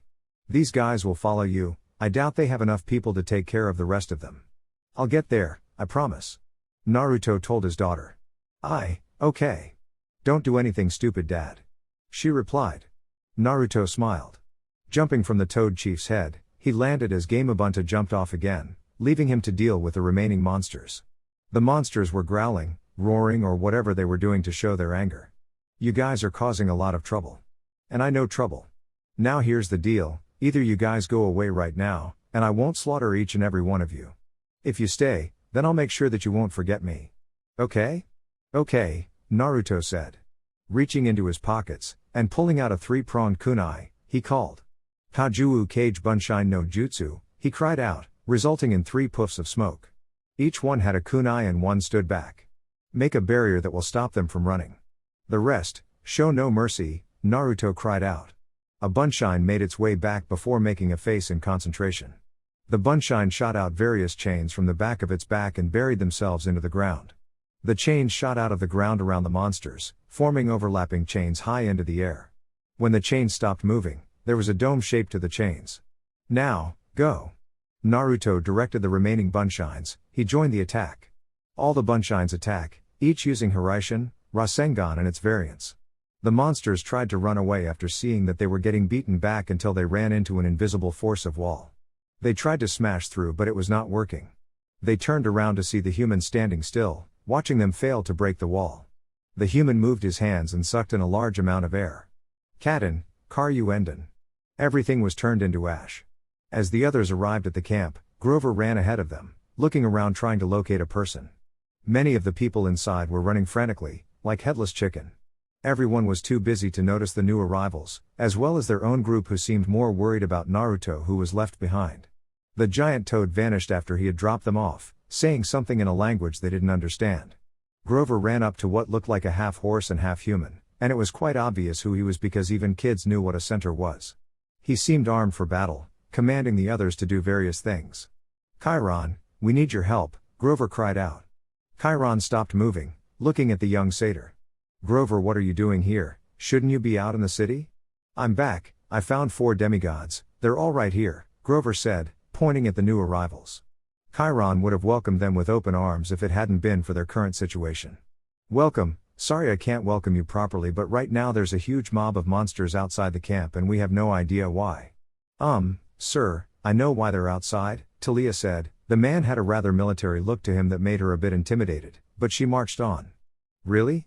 Why?" he questioned. "Because she's the daughter of Zeus," Grover said. Chiron stopped moving and looked at the girl. He would almost deny it, but it made sense. The mob of monsters was Hades doing trying to correct his brother's mistake. The young girl in front of him was in the middle of 2 gods and their squabbles. That explains it. "Mr. Horsey Guy, you have to go help my dad, he's fighting the monsters," Suki told Chiron. "Your dad?" Chiron questioned. "Yes, sir. Their dad has some weird powers, but I don't think he can deal with all the monsters himself. He might be able to, but it's better if someone goes and help." Luke told him. He liked the blonde father. He was willing to go through any lengths to take care of his kids, unlike the gods. Chiron nodded, leaving the group behind. He assembled a team to go and help the blonde, and it wasn't long before they noticed that most of the monsters were gone. There were still some monsters remaining, but they were scared shitless, easy pickings. In the distance they could see a blonde-haired man, walking calmly through the battle-scarred earth and approached them. Most of the younger ones of the group were tense while the more older held themselves for anything. Chiron approached the blonde. "Are you the father of the group that just came in?" he asked. "3 blondes and a raven, right?" "Yeah, they're with me," he said. "Were you the one responsible for all of this?" Chiron questioned. The blonde chuckled. "Well, they should have learned that when dealing with a parent, they would see a whole different type of monster." "Indeed. Now let's go back to camp. I'm sure you have questions and we'll try our best to answer them." "Sure, but first can I get some sleep? I'm dead tired right now." All of them walked back to the camp. Naruto was a bit nervous. If the place was what he thought it was, then it was under constant watch. Well, it was time to mess with the gods, he reasoned. He needed to find a mask. Using Kakashi's style would be sure to piss them off. He enjoyed poking the sleeping lion and watching its reaction. There were no roller coasters in the elemental nation and he was an adrenaline junkie. And he liked to mess with the lion. Naruto sighed. How in the hell did he end up in his situation again? He never really intended to end up in another freaking dimension. He never intended to father kids of goddesses. He never intended to get involved in the destiny of a world that was not his own. But guess who has the worst luck around? Him. If what he thought he knew about the world, then the fates of the world were probably going to bitch at him because he was pretty sure that he was never supposed to be there. But then again, there was that infinite universe theory that he had taken so much pleasure in dissecting and reenacting with various skits of animes and mangas that he read. His daughters got a kick with him transforming into various costumes for their enjoyment when they were young. But right now, he felt really nostalgic. He kept remembering many things from his past adventures and missions that he could not really stay still at the moment and spent his time staring up into the sky. Talia, Luke, Tsuki, and Annabeth were all placed into Hermes' cabinet in the meantime while he decided to sleep outside. He wasn't really picky about where to sleep, and ever since he finished his sage training, he never really had any problems with sleeping or living in the outside environment. There was a storm coming, he could sense it. He wasn't sure if it was going to be soon or sometime in the future, but he could sense something was stirring in the world, and he had a feeling that it would not be the gods dealing with it, but their children. Chiron had explained the situation to him. Apparently the gods were having some sort of internal dispute about what to do with Talia, and he had a feeling that it also related to Tsuki and maybe Annabeth. There was something coming, and it was going to be huge. Part of him was afraid, not of the war but the fact that his children were going to be fighting in it. He couldn't imagine what Inoiki, Shikaku or any of the parents that fought in the Fourth Shinobi War were thinking when they knew that their children were most likely going to die that day. Even now it scared the shit out of him. There were more Demi children than he expected honestly, and he as sure as hell wasn't expecting fucking unicorns in the camp, but hey, there were all kinds of things, fairy-like things which he forgot what they were called, sexy-looking sprites of nature that he would ogle if his daughters weren't there, and testosterone-filled teenagers that he thanked the gods weren't doing it like bunnies despite the lack of actual parental supervision. He sighed again. The fire next to him cracked every once in a while, flecks of ash floated up to the sky before vanishing in the wind. God, how much he missed being in nature. That was one of the things he enjoyed about Konoha. You could practically smell the forest everywhere. It always made him relax when he needed it. Everything happened so fast and it was so late that they decided to leave it to the next day, but he just couldn't go to sleep. He shot up from his rather pathetic attempts to sleep when he felt a presence, who was way too close for comfort. Jumping away just in case to get some distance, he turned to the direction of the presence to spot a young girl, who couldn't look older than 8, maybe 9. She had mousy brown hair with what he thought as alluring red eyes, flame-like. He was biased and he tended to like the color red nowadays. While orange remained his favorite color, red became tie with yellow after his parents. She wore a simple brown dress or robes with a scarf wrapped around her head. He really had no idea how to classify the girl or who exactly she was. One obvious thing was that she was a goddess, but of what was his question? She was tending to the fire that he laid next to. Naruto approached the girl, who turned her head slightly to get a glimpse of him before turning back to the fire. He spotted a little smile of mirth. If it wasn't for the slight boost in his empathy abilities that remained from Kurama, then he would have no idea what the feeling he was feeling was. But he had been deprived of it for the first 12 years of his life before he experienced it not to know what it was. The feeling of feeling complete, the feeling that one can feel when a simple gesture of a hug means so much more. He loved that feeling. He loved it when his daughters practically radiated the feeling. He actually made it a point to pray to her when he discovered that the gods actually existed. Why? She pretty much represented the will of fire. Hestia, goddess of hearth, home, and family. You're Hestia, right? Naruto asked, if a bit hesitantly. Hestia just gave a smile and nodded her head. Is this a social visit or is this a coincidence? Naruto asked. She tilted her head slightly before giving a two-finger response indicating it was the latter. Naruto sighed, exasperated. Just like Sai, you're not going to make gender-based sexual insults, are you? The corner of Hestia's mouth twitched a bit. She glared at him for the comment but couldn't hide the amusement in her eyes. Hey, don't blame me if you reminded me of a friend. Actually, you remind me of a lot of people I met with that gave me the silent treatment. You're not going to attack me out of nowhere or make me do some impossible request that has nothing to do with me, but I involve myself anyways because I'm just awesome like that, right?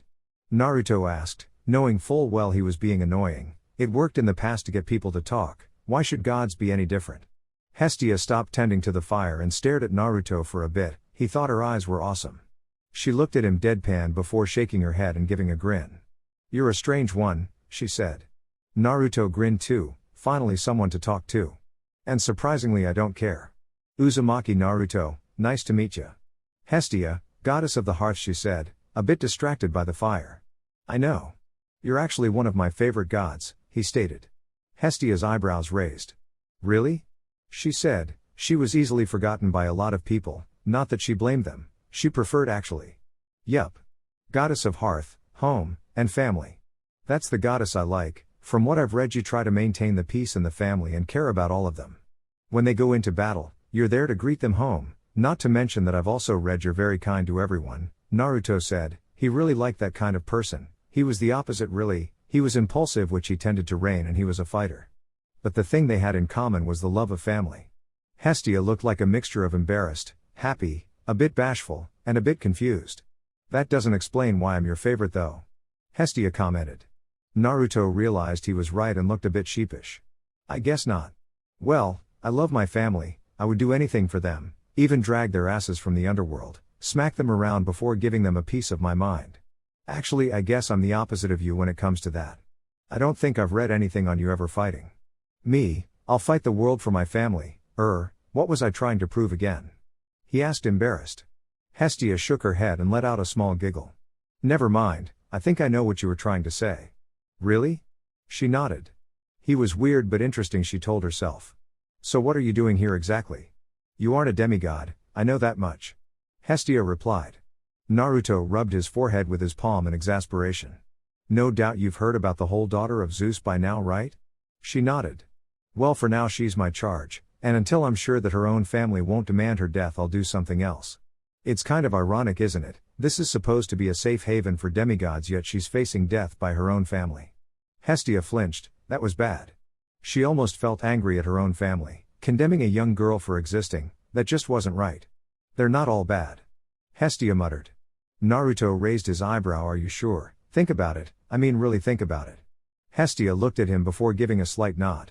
Aphrodite was love-obsessed, Artemis hated men, Ares was a psychopath, Demeter is crazy for cereal, Zeus is obnoxious. Her family is messed up. There were only a few that weren't crazy up in Olympus. They all have their habits, I suppose. She replied. Naruto snorted. Family is family, I suppose. No matter their flaws and how much they annoy you, they're still family and family should stick together, he said, his eyes gaining a far-away look. His life was wrapped in manipulation, but at least it was from those that cared about him. Old man Hokage had to make sure he didn't fall into the darkness like Sasuke while protecting the village. He made time for him whenever he could. Jiraiya was a parental figure to him. Sure, the man did not teach him much, but he taught him about life and the way things work. He may have ignored his talks sometimes because of his perverted nature, but those life lessons helped him. Tsunade was another parental figure. She was the one that cared about his well-being. She had a village to protect, but when she would put his feelings and health ahead of the village. Kakashi was another figure much like Iruka, who helped him and assured him that he existed and existed for a reason. He was a lot like Gaara except without the homicidal tendencies, but it was thanks to them he learned to prove his existence. He missed them honestly. From what Gamabunta said, it had been a long time since he disappeared. He really had very vague possibilities to why that was.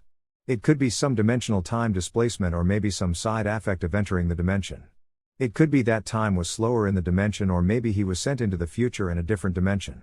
It wasn't like he hadn't time traveled before or had a different dimension experience. Now that he thought about it, his life was one effed up story, an awesome story though. What kind of 12-year-old shoves a kunai up a possessed Jinchuriki ass anyway? Hestia smiled. She decided she liked the man. He was very family-oriented. So when is the whole thing with Taliah going to be sorted? Naruto asked. Hestia thought for a bit.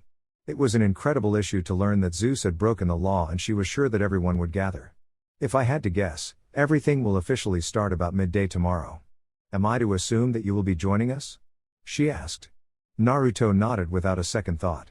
Ask Dionysus to take you along. Also have Taliah go too, I think she deserves a voice in this mess, Hestia said. Naruto nodded. He knew how it felt to be left in the dark about something. Soon both of them found themselves talking to each other about random things. At first he admitted to himself that he wasn't expecting to talk to a god so casually, but he appreciated the company because he couldn't go to sleep. It was a rather peaceful night, but to him it felt like the calm before the storm. He was really worried about what would happen tomorrow, but he decided to forget about it for a bit and talk to new friend. Morning. The camp was very active in the morning, more so than usual. It was a big thing for a new group of demigods to arrive at the same time, especially in one go. But add to the fact that one of the apparent illegitimate child of the big three was among the group, everyone was gossiping. Then there was Naruto, who by all accounts was an abnormality at the camp because it was actually rare for a parent to go to the camp. Naruto growled silently at the fact, but he rationalized that normal parents would not have been able to do anything, so they left them to people that could. Suki and Annabeth adjusted pretty well to the camp. Being one of the youngest at the camp, everyone seemed to be nice to them. They seemed to have taken up trying to do whatever exercises the other kids were doing in an attempt to train. Luke had a hard time fitting in because of his age. Because he was a teenager, he was a bit hesitant to talk to random people, but eventually managed to have a few conversations. He managed to talk to his half-brothers and sisters too. He took a shine to sword practice, where he was quickly becoming known as a prodigy in the skill. Taliah, however, was having trouble adjusting to the circumstances. Not many wanted to talk to her because of the fact that she was a child of the big three, and there was also the fact that she wasn't supposed to be born. A few people were brave enough to have a conversation with her, but it was mostly pleasantry. She had skill with a lance, but she was trying to get used to using a sword and shield combination as well as a lance and shield combination. She didn't have much else to do, so she mostly gravitated around Naruto, because the guy was interesting. He had so many tricks and things up his sleeve, it was amazing to see them. It did help that Naruto was teaching her how to use Raijin. When she had tried earlier that morning, she got zapped and cut everywhere and her hands were burned. She was pissed off. She was using it well last time, but she was getting zapped by her own weapon. Naruto laughed and told her that it was only because she was hypersensitive, since he gave her the weapon that she had instinctual control of lightning, but now that the threat had passed, she had difficulty controlling lightning once more, and the weapon being made of lightning, the blade itself became uncontrollable. So now she had to get control of her lightning powers before being able to use her badass lightning sword. All the campers were interested in Naruto. It wasn't often that somebody like him came around. He showed an astonishing record-breaking display when he went through their training, and his swordplay was amazing. He was fast and he was strong, seeing as how he could lift himself with only one hand with the other wrapped behind him. He looked like he was having fun when Ares' cabin wanted to have spars with him, and he made it seem like child's play. Demeter's cabin really liked him as he had a bit of a green thumb. Hermes' cabin took a shine to him when he demonstrated a few tricks he picked up as a prankster, which seemed to coincide with some of their rather curiosity habit. Overall, he was rather well liked by the campers. The only thing that bothered him were the rather forward girls of Aphrodite's cabin. He was never too good with the flirty kind of women. The Mizukage, Mei Terumi, was an excellent example of that. If they talked to him normally, he'd have no problem, but when they flirted, that was totally different. That's where he had the most trouble in his younger years. He was left a stuttering mess if someone flirted with him. Flirting was like a foreign language to him. The girls in Aphrodite's cabin were like that. Not all of them, but a good chunk of them tried to feel his muscles or feel him up. Some of them were teenagers too, so that greatly disturbed him at the differences between the teenage girls in his dimension and the girls in his current dimension. He had seen how the television depicted teenage girls and had assumed it was all made up, but seeing, or rather feeling, that it was not true, it was extraordinary to see the differences. The closest thing to them would be Sasuke's now extinct fangirls, who cared too much about their appearance than shinobi skills. How in the world did the old man allow them to be shinobi anyway? They should have placed newly graduated kunoichi under competent older kunoichi like Kurenai and Anko. The latter might have been a sexy yet crazy woman, but she knew her stuff. Chiron was someone that half impressed and half surprised Naruto. He was not expecting the trainer of heroes from the Greek mythology to be a teacher in the camp. He was impressed by the man's morals. He chose not to pass on, knowing he would see and do many things he would later regret, but the man was a teacher at heart, someone he wished Naruto had as a teacher during his Jinan days. Being a centaur was also cool. Dionysus, or as the kids called him Mr. D, had a rather bad habit of calling people a botched up version of their names. The guy seemed to have a drinking problem without the actual alcohol, but then again he was the god of wine, so he just shrugged it off. The guy pissed him off though, so just to spite him, he pulled out a bottle of wine and drank it in front of the bastard. Sweet revenge. Naruto decided that now would be a good time to put on his Kakashi mask. The man trademarked it, so it was only right to refer to it as such. He was going to enjoy watching the gods' reactions and the fact that their kids knew what he looked like yet they didn't. A bit of petty revenge, but revenge nonetheless. He ignored the fact that Hestia had already seen him, but she was cool, so he let it go. Deciding it was time to speak to Ma and Pa, he gathered whatever courage he could muster and took a deep breath and started running through the hand signs. No one was around, or at least what he could feel, until Leah had left to go get some food. Kushios no Jutsu. Naruto slammed his hand onto the floor, expanding a seal array on the floor. 2 poofs of smoke erupted from the ground. Naruto, without a second thought, braced himself for what he expected to happen. Slap twack oomph. Son of a Naruto yelled in pain but stopped himself from swearing. Naruto-chan. You idiot. You know how worried we were when Bunta Boya came to us and told us that you got into a heap of trouble again. The old toad, Pa told, or rather yelled at him. And what's this bout having children? I swear kids these days don't know the meaning of the word waiting. This is almost like the time you barged into the Hyuga compound and asked if you could learn that Juken. That was reckless of you, Naruto-chan, and you knew it too. The old toad, Ma exclaimed. He remembered that. It was a way to honor Neji, who died in the war. He felt really guilty about that. Well, he felt guilty overall, but Neji was a friend and he literally died before his eyes. Of course, the Hyuga were against it at first, but after a bit of persuasion by Hinata and Hanabi, they allowed it, if only to keep him busy for a while and non-suicidal. He was really depressed for a few weeks after the war. He recovered, but only due to himself keeping himself busy and deciding to face his shadows, again. Yami Naruto, as he called his dark persona, was a bastard, but he needed to accept him once more. It took a while. The Hyuga didn't mind as much after that. It would take years to be able to use it efficiently after all, and even more to even reach Neji's skill when he was a Genin. Neji wasn't a genius for nothing. Damn, that hurt. Naruto muttered. He really hated nature chakra enhanced smacks to the head. Good to see you too, Ma and Pa. How've you been? Naruto asked, sheepishly. Done. Try and change the subject, young man. Tell us what's going on? Ma told Naruto. Pa brandishing his good old stick.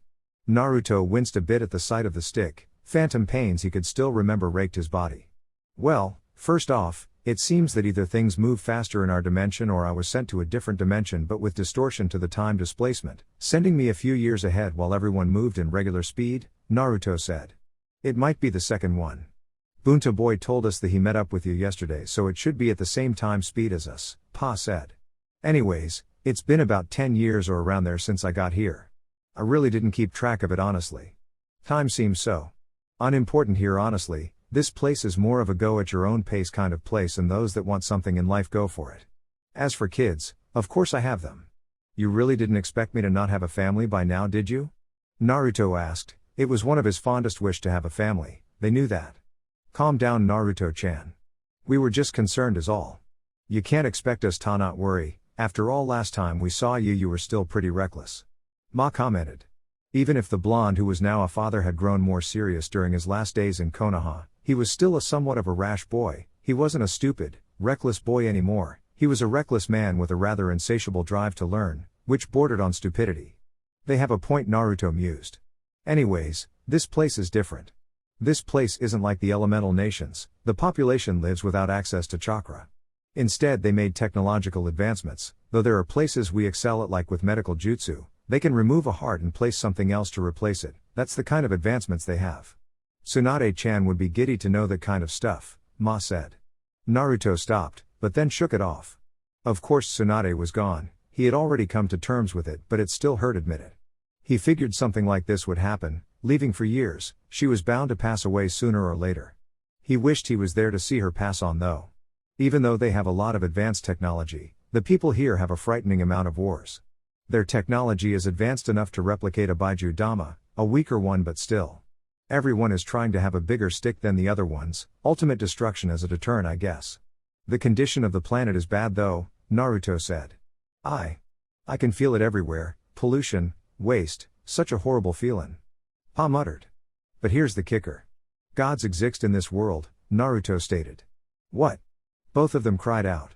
Yeah, gods. Actual living gods.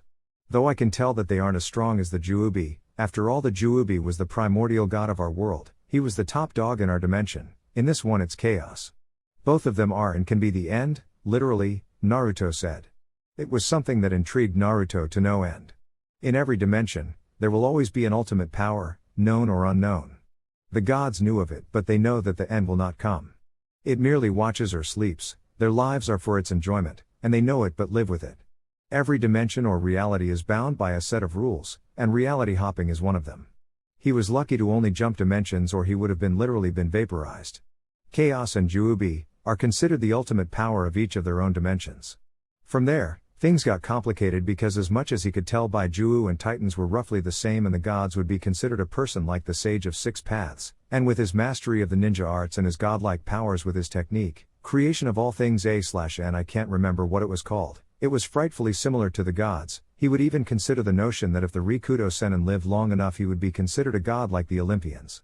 Demigods and shinobi would be considered the same if not for one thing, Juubi had an affect on them, making them have the power to grow infinitely more powerful, so they had potential. Potential to reach the same level as the Rikudo Sennin or perhaps higher. First it was Obito, then it was Madara and then it was Sasuke. You can't stop having stronger enemies than your last, can you, Naruto-chan? Pa muttered. Naruto shrugged. He figured it out pretty early in life actually that there was always someone who would have a bigger stick in the playground than him. Now he wasn't the biggest anymore, and what was worse was that he didn't even know the rules of the game. He couldn't just rush out and beat the crap out of Rikudo Sennin level enemies, and if they considered him a threat, he'd be screwed over by 13 Rikudo Sennin level enemies. His shinobi skills might help him in terms of skill, but living for thousands of years, they most likely beat him in experience. Although he may have more experience in terms of a speed match, he really doubted that any of the gods needed to fight at speeds faster than they could see in a world full of normal civilians with swords and things. Here's the kicker too. I got one of them pregnant the day she wanted to call it quits and erase my memory, and then I met another goddess who wanted a child too. Then later my memories came back and it turns out that I kind of have two kids with different goddesses while they are less than a week difference in birth dates. Naruto explained. He tried to say it in a more sophisticated way and not in the I banged two different goddesses, am I the man or what? Ma and Pa both smacked his head for that one, he saw it coming too. Naruto-chan. What into world have you gotten yourself into? Both of them shook their head. A real disaster, I'm telling you. Not only do I have to protect my daughters now I have gods that I will most likely piss off, a pair of mothers who I will no doubt let kick my ass if I do something stupid, monsters after my family, and the chakra left behind the Baijuu is having an effect on my body. I doubt I'm even considered a human anymore, Naruto said. He turned to the toads to see rather saddened faces. The chakra of the Baijuu, that was a remnant that was left on his body after the extreme use of their chakra. It wasn't even a new set of coils that he told everyone he developed, his body adapted to it, learned to absorb it like a natural Baijuu. It was painful at first, the energy was heavily based on nature and emotion, which was rather hard to control. It may even be considered some sort of divine, or cosmic power if one thought about it. He honestly thought he might eventually die because of it. Another reason to leave the village was exactly because of that, to let everyone know that you were dying. He wouldn't want that. Fortunately the problem fixed itself after a while of constant sharp lapses of pain, but he could not use his chakra mode, or at least not the complete version. So what's going on in the elemental nations? Naruto asked. The toads looked at each other before nodding. Everything is fine, Naruto-chan. Everyone is living with their families and moving toward peace. No one thinks you're dead though. Everyone keeps telling the new generation that you went off and went on a new adventure and knowing you'd get into a lot of trouble. Naruto nodded. His eyes glazed over a bit in thought. He was happy, everyone he cherished were living in times of peace, the nation was in a golden age and he still existed in everyone's heart. He had his own family to protect, just like they had theirs, there was no point in interfering with it. He dropped to the ground and stretched his limbs and gazed at the sky. It's better this way. As long as they remember me in their hearts, I'll always be with them. Besides, when I do pass on, I'd better have a good story to tell before they can even start to forgive me. It'll be an amazing story filled with my greatest adventures in another dimension. The Tale of Uzumaki Naruto. Has a nice ring, doesn't it? Naruto said, smiling. Sounds like a piece of art, Naruto-chan, Pa said, vanishing in a poof. Make Jiraiya-chan proud, Naruto-chan, Ma said, doing the same thing as Pa. Jiraiya, yeah, definitely, Naruto said softly. He missed the old pervy sage. He forgot about Jiraiya. So much stuff was going on that he forgot about one of his most important people that had passed away. But he supposed that Jiraiya would understand. The man wasn't known for holding grudges except when it came to Orochimaru. I should build them a shrine, a small one. For all of them. Mom, Dad, Jiraiya, and Tsunade. Yeah, that sounds like a nice idea. Naruto muttered. A gust of wind blew, it felt refreshing. Tsuki and Annabeth looked at their father in confusion. Naruto called them suddenly and told them that they had something important to do. Talia and Luke tried to follow, seeing as they were most comfortable with their little group, but their father told them that it was going to be a family-only thing. Needless to say, they backed off.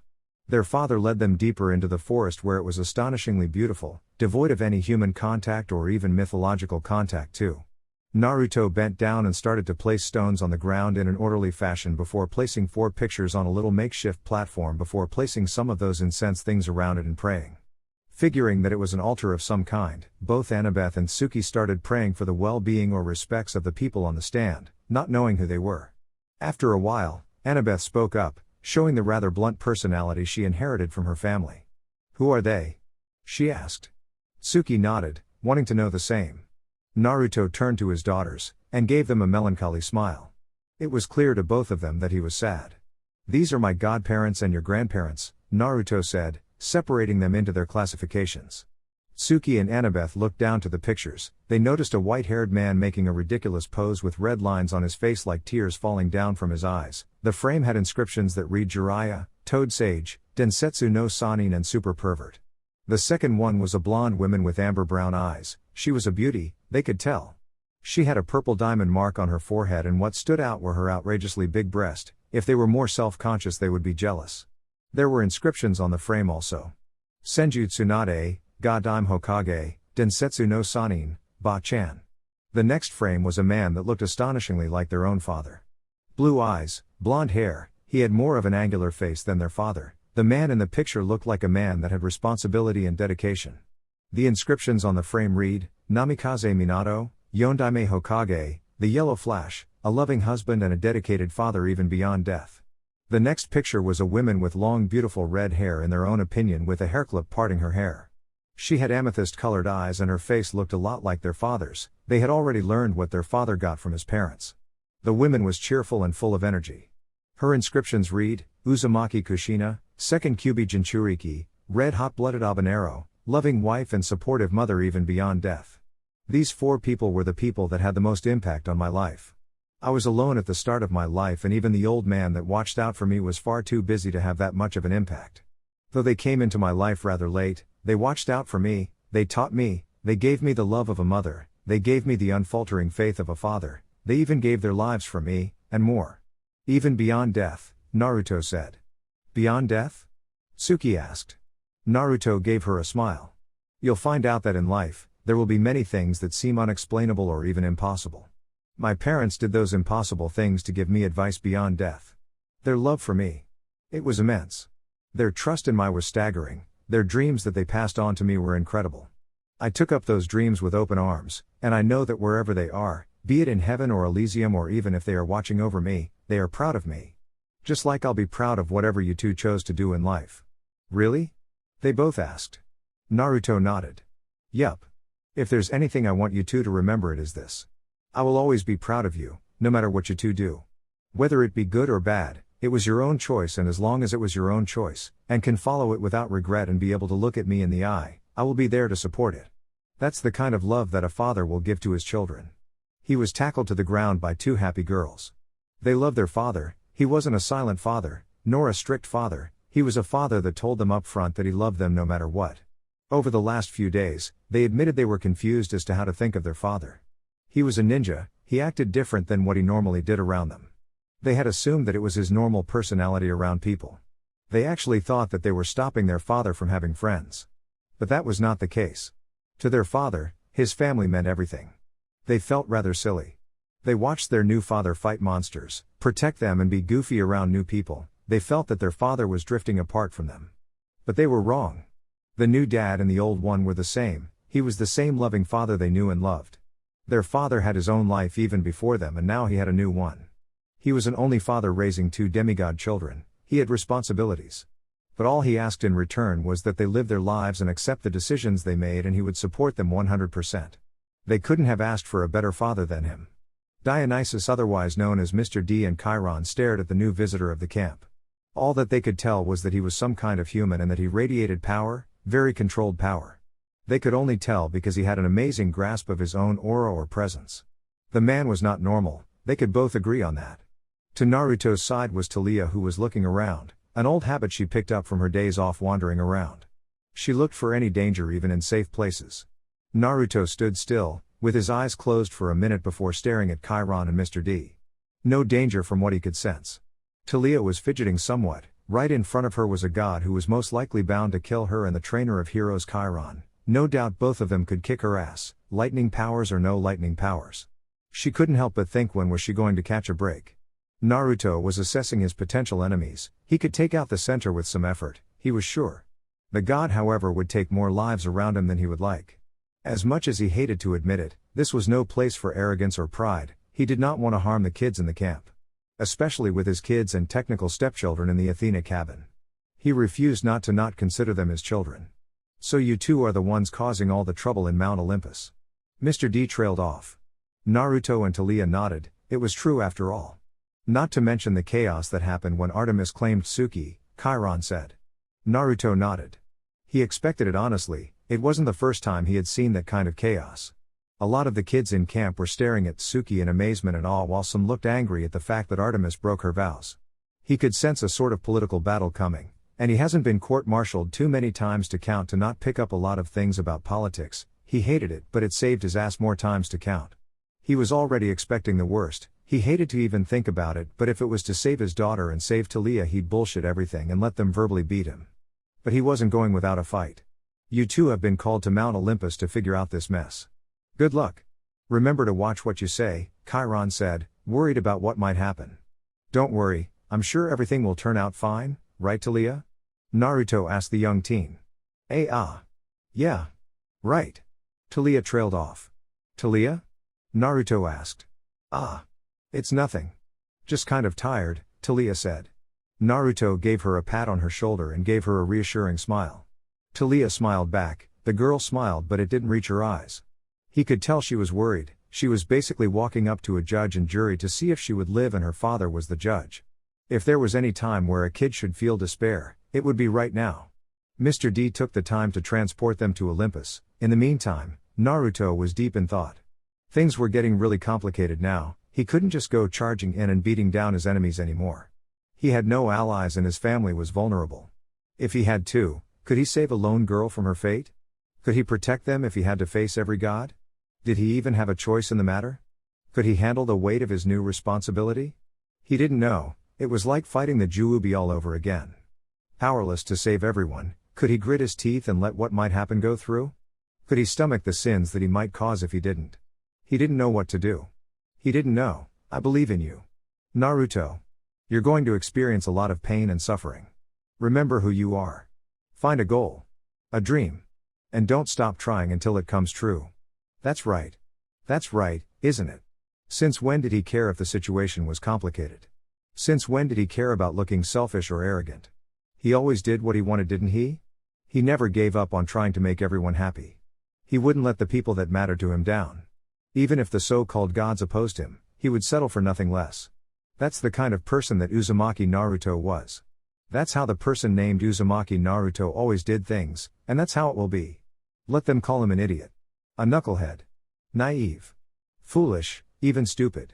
He'd prove them wrong. Olympus was not what he was expecting. In all honesty, he was expecting modern advancement.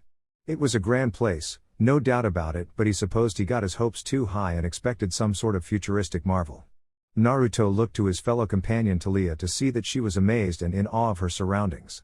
Maybe it was a god-blood thing because it did not have the same impact that it was apparently having for the young teenager. He was not familiar with types of stone. That was his daughter's department. The pillars and houses that resided in Olympus were smooth and majestic looking. If Naruto could say one thing, it was almost what he should have expected: Parthenon-like buildings, all brand new, gold, at least what he assumed to be, decorated everywhere. There were vines and plants of all kinds that enhanced the beauty of the place. The people there, he'd rather not get into that. Dionysius had pretty much ditched them. No surprise there, but it did give them some time to look around. Talia for the most part was excited because she was in Olympus and frightened because she was there to see if she even got to live. This place is too, how should I say it? Naruto trailed off. Mind-blowing? Talia suggested. No, I kind of expected more. Sure, it's all fancy and stuff, but it kind of feels boring. Do you get it? Naruto asked. Not at all. Talia answered. If anything, she felt more at home than any other place she'd ever been. It might be a demigod thing, she thought. By the way, what's with the mask? Talia asked. She was wondering for a while why on earth he was wearing a mask that covered the lower part of his face. Ah. There's a very good reason for that, he said and continued to walk. Talia just stared at the man. Which is? A very good reason, I assure you. He replied. She was about to ask again when she saw his eyes turn into a weird U shape. How the hell did he do that? How are you feeling right now? Naruto asked Talia. Really crappy, with a side of shitstorm waiting to happen. Talia grunted. Naruto hummed, well said. Talia looked at Naruto surprised. What, no motivational speech or cheesy line? No believe in me stuff either? I'm on the verge of a panic attack here. Talia proclaimed. Naruto raised his eyebrow. What? You wanted me to solve all your problems? Sorry, I'm the type of parent that will let their kid play with fire and let them get burned so they'll learn their lesson. I'll make sure that they can take on people stronger than them but smack them around before they get a big head. The only thing you need to know is that I have your back in case you decide to fuck it all and give them the finger. Talia was a bit put out by the answer, but she could vaguely understand what he was getting at. You can't hold on to their hands forever. Is what you're trying to say right? Exactly. So don't worry about it. If things start going sour, I'll deal with it somehow, Naruto said. Talia let out a sigh. It's like you never take anything seriously, she said. Naruto shrugged. I already did everything I wanted in life. I came from being an orphan to talking to gods, everything in between was me becoming awesome. Right now I'm just making sure I go down fighting while leaving a legacy. That's kind of morbid, Talia said. Naruto shrugged. A ninja's greatness isn't measured by what he accomplished in life but the way he died and what he died for. As long as my death meant something to someone, that would be enough, Naruto said sagely. It was one of Jiraiya's teachings and he would be damned if it didn't pull a chord in him. And by the looks of it, it meant something to Talia too. Talia stood still when she heard Naruto's death speech. She really did not want to think about dying. But as much as she hated to admit it, she liked what she heard. A death that can change people, even centuries later. It was the kind of stuff heroes were made and born from. She couldn't help but smile a little. What she heard was coming from a father, who was a ninja, and had demigod children. Things just couldn't get more stranger, yet she could tell that the man in front of her was a hero, maybe by his own right, but that was what he was. A bit of an idiot, true, but a hero nonetheless. She couldn't imagine the type of chaos he would bring to the world. The guy was a walking enigma with a penchant for finding trouble, making fun of being superior to himself and being a pain in the ass to those associated to him, and for some reason they were okay with that. They were okay being a friend to such a person. Apparently she was one of those people. I feel that being with and around you will be troublesome. Talia muttered. Naruto couldn't help but bark out in laughter when he heard the young teen, startling the young teen. It was similar to something that Shikamaru had told him a long time ago. He missed the lazy genius, cloud watching just wasn't the same without the guy. Time to stop being the student and start being the teacher. Was something he said. That guy knew he would need it in the future, how far does the guy think? But it wasn't time to start being sentimental, it was time to protect his student. What kind of teacher would he be if he didn't? We're here, Naruto said, walking toward a huge golden door. He had been walking around it, just to help calm down the nervous girl. It was kind of hard to ignore the power in the direction anyways. Yeah, Talia said. Ready? He asked the girl. Talia nodded, slapping her cheeks to get psyched up. Ready. Her previous nervousness gone. Both of them walked towards the meeting place where the rest of the gods were, Talia with a new resolve and Naruto with his face mask. Artemis was nervous. Why? Because everyone already knew that she had a daughter and wanted to hear her reasoning. She had broken several laws, both official and personal, yet she really couldn't find it in herself to actually regret it. If anything, breaking those laws brought her more than what she expected. Of course, she had enough influence to make sure that the gods don't attempt anything against her daughter, while everyone except Aphrodite, the women, just did what she wanted because she was the darling in Olympus. Naruto could handle himself. It wasn't like she didn't give a crap about him. It was just that he seemed totally independent and he didn't need the help at all. She got the feeling he was hiding something big, and it was going to be revealed at the meeting. The man was so intriguing that she felt drawn to him. Not love or simple friendship but something else. Then there was the thing with her apparent stepsister. How she hated when her father couldn't keep his hands off women. Then again, he might have found a way around the no kids rules. She doubted it though. She could feel the absolute anarchy that was coming. She hated to admit it because some small part of her mind was already corrupted by Naruto, but she was looking forward to the amount of chaos coming. Athena was keeping her cool, calm and badass chick who you never mess with facade, but on the inside she was a torrent of emotions. Her first thoughts were as follows: why? Oh gods, why? When a god is praised to another, albeit imaginary god, that's when you know something big and all kinds of shit is going down. First she found a nice guy. He was all kinds of quirky. He was smartish, his personality tended to clash with his intelligence, and he had no real tact as he said a lot of things bluntly. But he wasn't afraid to try out something new, to experiment in cooking or science. He was absolutely fascinated by technology. He also wanted to go around the world and see everything it had to offer. He wasn't her usual type. She usually went for the brainy type, and Naruto was the opposite yet the same at the same time. He was goofy but kind, brave and loyal. However, the thing she loved about his was the shine of sheer ingenuity and brilliance that shined when it was needed, that caused her to look in his direction. He had actually turned out to be what she needed instead of what she wanted. The days during her engagement were some of her happier moments. She was devastated to leave him. When she talked to him after clouding his memories, it hurt. It hurt not to be remembered, the feelings that used to be there. She hoped that he would break through the mist, but it was a pipe dream. That was why she was so shocked when she realized she was pregnant, honest to goodness pregnant like a mortal. It was a shock. She was not expecting it, but she was happy that she was having Naruto's child, but also stricken with horror at the child's future. She could have sped up the process, but once, she wanted to give birth the normal way, though she might have been influenced by her affection for Naruto and her emotions running amok. She gave birth to a beautiful baby girl that she would love, albeit indirectly. When she went to hand the baby to Naruto as per a stupid law, things went south.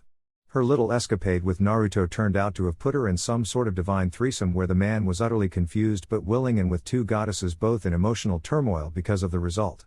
She was sure what Artemis's intentions were. If there was any time to have a child, it would have been now, with the prophecy and all. She just hopes that Naruto and her daughter make it out of it alive, and for Artemis's sake, her daughter too. Oh, and Talia Grace.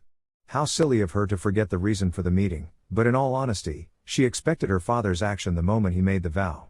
Everyone needed a release eventually. Steps led up to a central courtyard. Past that, the throne really isn't the right word to describe the place. It was huge. Massive columns rose to a domed ceiling, which was gilded with moving constellations. 12 thrones, built for people that were the size of an expanded-sized Akimichi. They were arranged in an inverted U. An enormous fire crackled in the central hearth pit. Naruto calmly walked up to what seemed to be enormous-sized people. Seriously, they were huge, like the size of Gamabunta. He immediately recognized Dionysus, Athena, Artemis and Hestia, who was standing at the side, and Hermes, but the rest he could make an assumption of who they were. Sitting in the middle of the U-shaped thrones were the three major gods, Poseidon, Hades, and Zeus, their symbols marked by the throne they sat on. Apollo was the rather flamboyant-looking guy, easy to tell because he was Artemis's twin. Demeter was easy to sense because of her close ties to nature. Hera was easy to identify because of her well-known vindictive nature. That and Sh was sending Talia the evil eye as they walked in. Ares, easily identifiable by the feeling of bloodlust, and frankly the man made no effort to hide his ruggedness. That only left Hephaestus and Aphrodite, husband and wife as they say, but with the emotions he was picking up, it was mostly in name only, and the feeling was mutual. All of them watched as both Naruto and Talia, who was a downright mess not expecting the gods to be giants, walk into the room. There was silence. "Sup," Naruto said. The silence continued. "Yo," Hermes replied. "How've you been?" "Pretty good. You?" "Not bad." "Okay," Hermes said. "Cool?" Naruto said. "Cool." The silence was broken. "Please stop with the casual greetings. It's embarrassing to even hear you say them." Apollo screamed. "Well, what does one say when they meet gods?" Naruto asked. Talia was just gaping at the blonde for his nonchalant behavior. She had nerves of steel, but even she wouldn't talk like that to gods. Usually mortals greet the master of the home, in this case it's Zeus. Athena replied. "I can't remember if that's what they do or not, okay. Hey there Zeus. Nice place you got here," Naruto said. "That was just awful." Apollo replied. "That's what she said." Naruto countered. "Oh. You got burned," Hermes yelled. "Enough," Zeus shouted. The sound of thunder was heard loud and clear. Go on, Talia, introduce yourself. Naruto elbowed the teen. Oh yeah, Talia stuttered from hearing the thunder. Loud things make everyone jumpy. Hello, Father, Lord Zeus, sir, any of the above. Talia tried to be humorous, but it wasn't as effective as she hoped. So you're Zeus's little spawn. And here I thought that we agreed not to have any children. Care to explain this, Zeus? Hades asked the king of gods. I have no need to explain myself to the likes of you. Zeus replied. Well, whether or not you need to, you broke your vow. What justifiable act would make you think that was acceptable? Poseidon asked his brother. $10 says he was horny. Naruto added. That's a sucker bet, Hephaestus said. Talia elbowed Naruto. Even if he was, he's still my father. Zeus smiled at that while Hera glared at him. I bet he's awesome enough to not kill me and give me some awesome power, right, Dad? She asked. Zeus looked uncomfortable. Well, you can't blame a girl for trying, right? Talia shrugged, partially accepting she might die today. Ooh, I like her, she's nice and sassy but a bit too much black. Aphrodite commented. How about letting them introduce themselves? Hera pointed out. Causing the typical family chaos that always seemed to go on when family members got together, to be cut short. Talia coughed a bit and cleared her throat. Talia Grace, apparent illegitimate child of Zeus. Naruto Uzumaki, former ninja and father of Annabeth Uzumaki, daughter of Athena and Tsuki Uzumaki and daughter of Artemis, Naruto said. Wait, hold on, you're a ninja? Ares cried out, that was BS in his book. I just said I was. Holy shit. You have 2 demigod children. From Athena and Artemis, Apollo yelled out, not believing what he was hearing. Yes, congratulations Apollo, you have niece. I have a niece with a ninja parent, Apollo cried out in triumph before realizing something. How the hell are you still alive? I'm pretty sure Artemis would have killed you by now. She chose to give birth as far as I know, her reasons are her own which I'm sure she'll tell us today. Naruto looked at Artemis who nodded. Athena looked relieved because as far as the other gods knew, Athena gave birth in her normal way. Naruto, picking up the signs of her relief, decided to match her story. You broke your vow. Zeus proclaimed. Yes, Artemis said, it was the truth after all. Then please explain why? Poseidon said, cutting off Zeus. For a number of things, Artemis stated. She hoped everyone was understanding. The first reason was because of the prophecy. She saw a lot of them flinch while Talia and Naruto looked curious. Yes, that prophecy. There was no telling what would happen and we need all the help we can. It is about being prepared and not caught unaware, she said. Now that just killed all the fun out of this. Aphrodite pouted. But that does not answer why you chose to consummate with a mortal. Hera replied. Artemis just shrugged. When I decided I was going to have a child, I decided to have it the mortal way, because it might be the only real flesh and blood daughter I'll ever have. But why choose this guy? Apollo said, pointing at the masked blonde. No offense to the guy, but I'm sure you could have done better than some masked weirdo, Apollo stated. Say the people who can literally shape-shift into anything they want. Naruto retorted. What's with the mask anyways, are you like all disfigured or something? Aphrodite asked, imagining sickening scars or worse, fish lips. Ew. You want to see what's under my mask? Naruto asked. He got a lot of nods. Okay, Naruto said, as he started to grab the sides of his mask. Under my mask is, he said, slowly grabbing the fabric of the mask. For some reason everyone was holding their breath. It was kind of stupid, but after watching him walk in with a mask, and not saying anything after a certain point, it's just awkward to mention it afterward. Naruto pulled the mask down, revealing another mask. Everybody would have face-planted the floor if it were an anime, but unfortunately it isn't, so most of them chose to glare at the blonde ninja. Athena was shaking her head in exasperation. To prank a god, she should have seen it coming, honestly. She knew the blonde better than everyone except his daughters.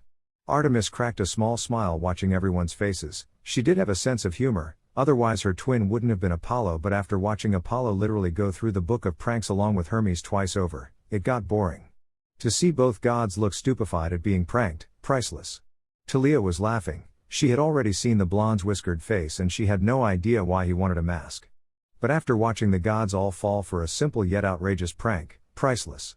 I think it would be best to get back to our reason for being here, Athena stated, although she silently acknowledged that so far, it has been the most passive meeting yet.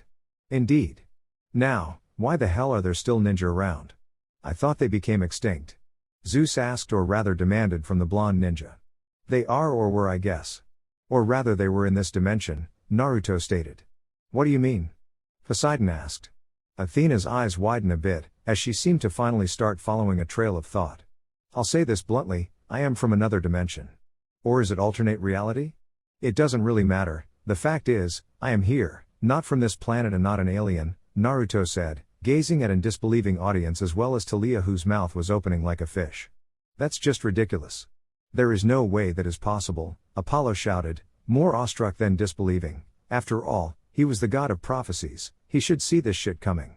Of course it's possible.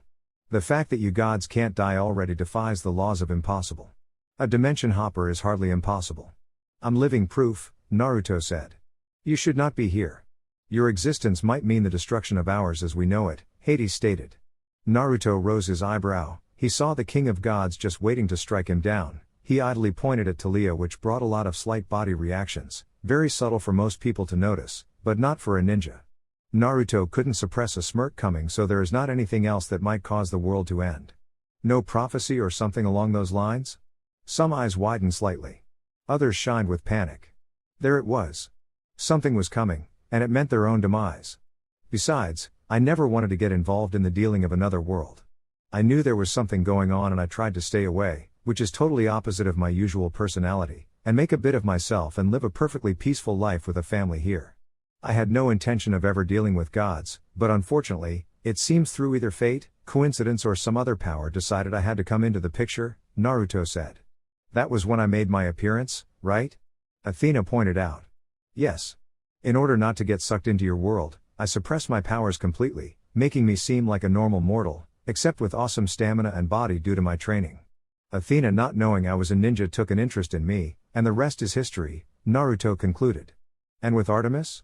Hera asked. She was really interested in how the man-hating goddess became attracted to the blonde ninja. It was mostly a favor to her. I was training in the middle of nowhere when we ran into each other, we traded insults, tried to beat the other and then eventually left it at that to get back to our lives.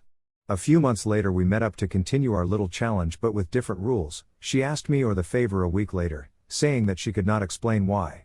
It isn't the first time I gave someone a child though, Naruto said, shrugging.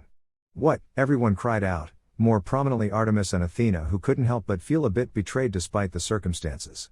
Back in my world, there was a priestess that I met on a mission. One thing led to another, I proved her entire worldview was wrong, and shattered it to bits, and she asked me to bear her children. It was part of life in our world, we live short lives, each of us had a duty to our homes, Naruto said.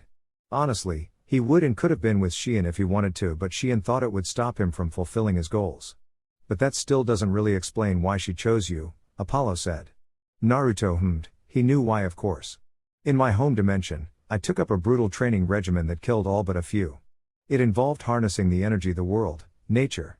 Of course, the type of energy you might be thinking of is different from what I am using, but it applies.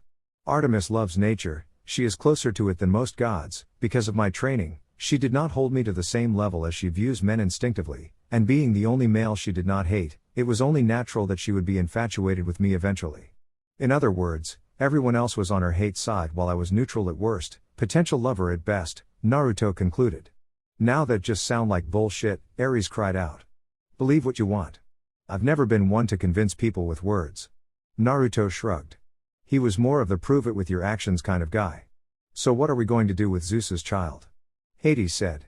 Apparently I can't kill her, and she's being allowed to live. Remind me again why we took the oath if we were going to break it anyways, he said sarcastically. It seems a bit cruel to kill her for something out of her control, Aphrodite said. I agree, the girl has done nothing wrong other than existing, Artemis said. She is family, besides, if anyone should be at fault it is Zeus. Hestia chirped in. Kick him in the balls, Ares roared. I second that motion. Hades and Poseidon cried out. Wait, Zeus yelled. Let the motion be carried out, Hera declared. She would admit to herself that her cheating husband deserved at least that much. Hole. Zeus started but was cut off when he felt a measurable amount of pain between his legs. Naruto just had to whistle. That was a clean hit, equal force to a curve stomp, that would hurt like hell. Impressive. Aphrodite just walked, though it looked like strutting back to her seat. It was nothing, I've had plenty of practice. Hades and Poseidon took pleasure in watching their brother get kicked in the balls, just like every other sibling would when confronted with the same circumstance. Now, Let us decide what punishment Zeus will get at a later time, Athena said. Wait, I thought that kick in the balls was his punishment, Hermes said. Artemis rolled her eyes. If breaking a vow made on the river Styx resulted in a stomp in the crotch, then it would be a meaningless vow. Besides, the motion was done for the giggles. So, this was mostly just a formality, Naruto concluded, nodding to himself. He'd been in many meetings such as this before. It wasn't like he was a shonen manga hero and could expect to be let off scot-free for breaking the rules. He was in a military dictatorship after all. Good thing he'd been in so many he could catch loopholes. Athena nodded. It is procedure. Everyone's broken their vows eventually. We decided to be more mature about it. Ares snorted. Before we just slugged each other black and blue, civility sucks. Then this meeting as Artemis was interrupted. Wait a second, I think we all forgot about something, Ares declared. What is it? Aphrodite asked her off and on again fling. About Ninja Boy over there. Pointing at Naruto. What about him? Poseidon asked. He came from another dimension. He apparently has some kind of powers. How do we know he won't become our enemy? Ares said, causing everyone to tense. Naruto had to hold back a snarl. He could feel Ares' influence trying to provoke him. If he hadn't had everyone look down on him at the start of his life, then he would have reacted, but he had ironclad control of his emotions when he needed them. And right now he was in enemy territory for all intents and purposes. Zeus, who already recovered from the groin attack, voiced his own opinion. Indeed. You are a threat to our way of life. Why should we let you live? Zeus said, with a clear declaration of a threat. Zeus was a paranoid FR. Naruto turned to Talia. Talia, it'd be better if you go outside, things might get a little bit dangerous. Naruto told the teen. Talia nodded. She was safe now, but she was worried for Naruto. She did not want to be the one to tell his daughters that the gods killed him because they thought he was a threat. This was it. This was the moment that would decide how and what would happen to his life and everyone related to him. He stood alone, in the face of gods, all who, with a word, would descend upon him. But then again, he's faced gods, demons, madmen and primordials. This was not a time to back down. Why should you let me live? That's funny, because even gods have tried to kill me before, and I'm still here. So what makes you think you can kill me? Naruto questioned. What arrogance, yelled Hades. It's not arrogance, it's confidence. I'm from another dimension, I know all your powers, all your skills, all your pasts. On the other hand, you know nothing about me. You know nothing of my past, my world, my power. I am far above what you call demigods. I am not bound by your rules, by your authority. Before even trying to take my life, tell me, why should I listen to any of you? Naruto exclaimed. Because we can destroy you. Not even death will protect you from us. You are immortal, eventually you will fall, Zeus yelled. Naruto laughed. Oh, the irony. Everyone looked at him like he was insane. Mortal. Looks like I overestimated you. You can't even tell a mortal from something else. What do you mean? Hestia cut into the conversation, whom was standing in the background. I am not completely mortal, yet at the same time, if I die, I will become something that will pose a threat to Olympus, Naruto said. Then what are you? Hades said, gritting his teeth. I am what people would call in my world a pseudo-Baijuu, an imitation tailed beast. Tailed beasts were made by dividing the power of the primordial god of my world. They became part of nature, an existence that was a necessity. Many things happened and my body started becoming one of these creatures. If I should die, I will be reborn, and my power comes from nature, which would mean the very world would bend to my will. Imagine it, every single life, wiped out. Do you know what that will mean? Naruto asked. Everyone was looking at him horrified. Without anyone to worship you, you will cease to exist. That is your flaw in your existence, however I will continue to live. However, that will only happen as a last resort, that would be the result if let's say you decide to kill my daughters. Get it? I don't need to win, I just have to make sure that you lose, Naruto stated. The big three and Ares were pissed, but they had to give the semi-mortal their begrudging respect. Athena was pretty impressed with what he said. With him it was a different set of rules. There was no death match between them, instead it went from you are dead, therefore I win to he is alive therefore he will win. He made sure to give them the worst case scenario and give them an ultimatum and a defense for his family. It was a wonderfully well played move. As expected for the man she fell for. The whole, I could destroy you thing was also a bit of a turn on, but one couldn't blame her. It was the first time someone held that power over them. And she was a bookworm and everyone knows that bookworms are some of the most kinkiest people around. AN made up but added for comedy, seriously, everyone is always serious when gods come up in the books, not my style, Artemis hated to admit it, but she thought it was for the lack of a better analogy ballsy, as crude as it may sound. Hestia wasn't sure what to think on, how threatening he was, the extent he would go to, or the fact that he would only do it if they threatened his family. Everyone else took it in stride. They weren't arrogant enough to think that they could face Naruto, but they weren't so petty that they would attack his family. Besides, at one point or another they all thought they deserved their permanent eternal rest, because of their actions or simply craving death. Fine. Do as you wish, but remember that your actions will have consequences. Zeus might have been arrogant, but he was not a fool. Going up against an opponent with unknown skills could be dangerous, and having one that was capable of actually killing them was bad. There was no need to press unwanted buttons of the blonde ninja. Naruto nodded. I accept the consequences of my actions.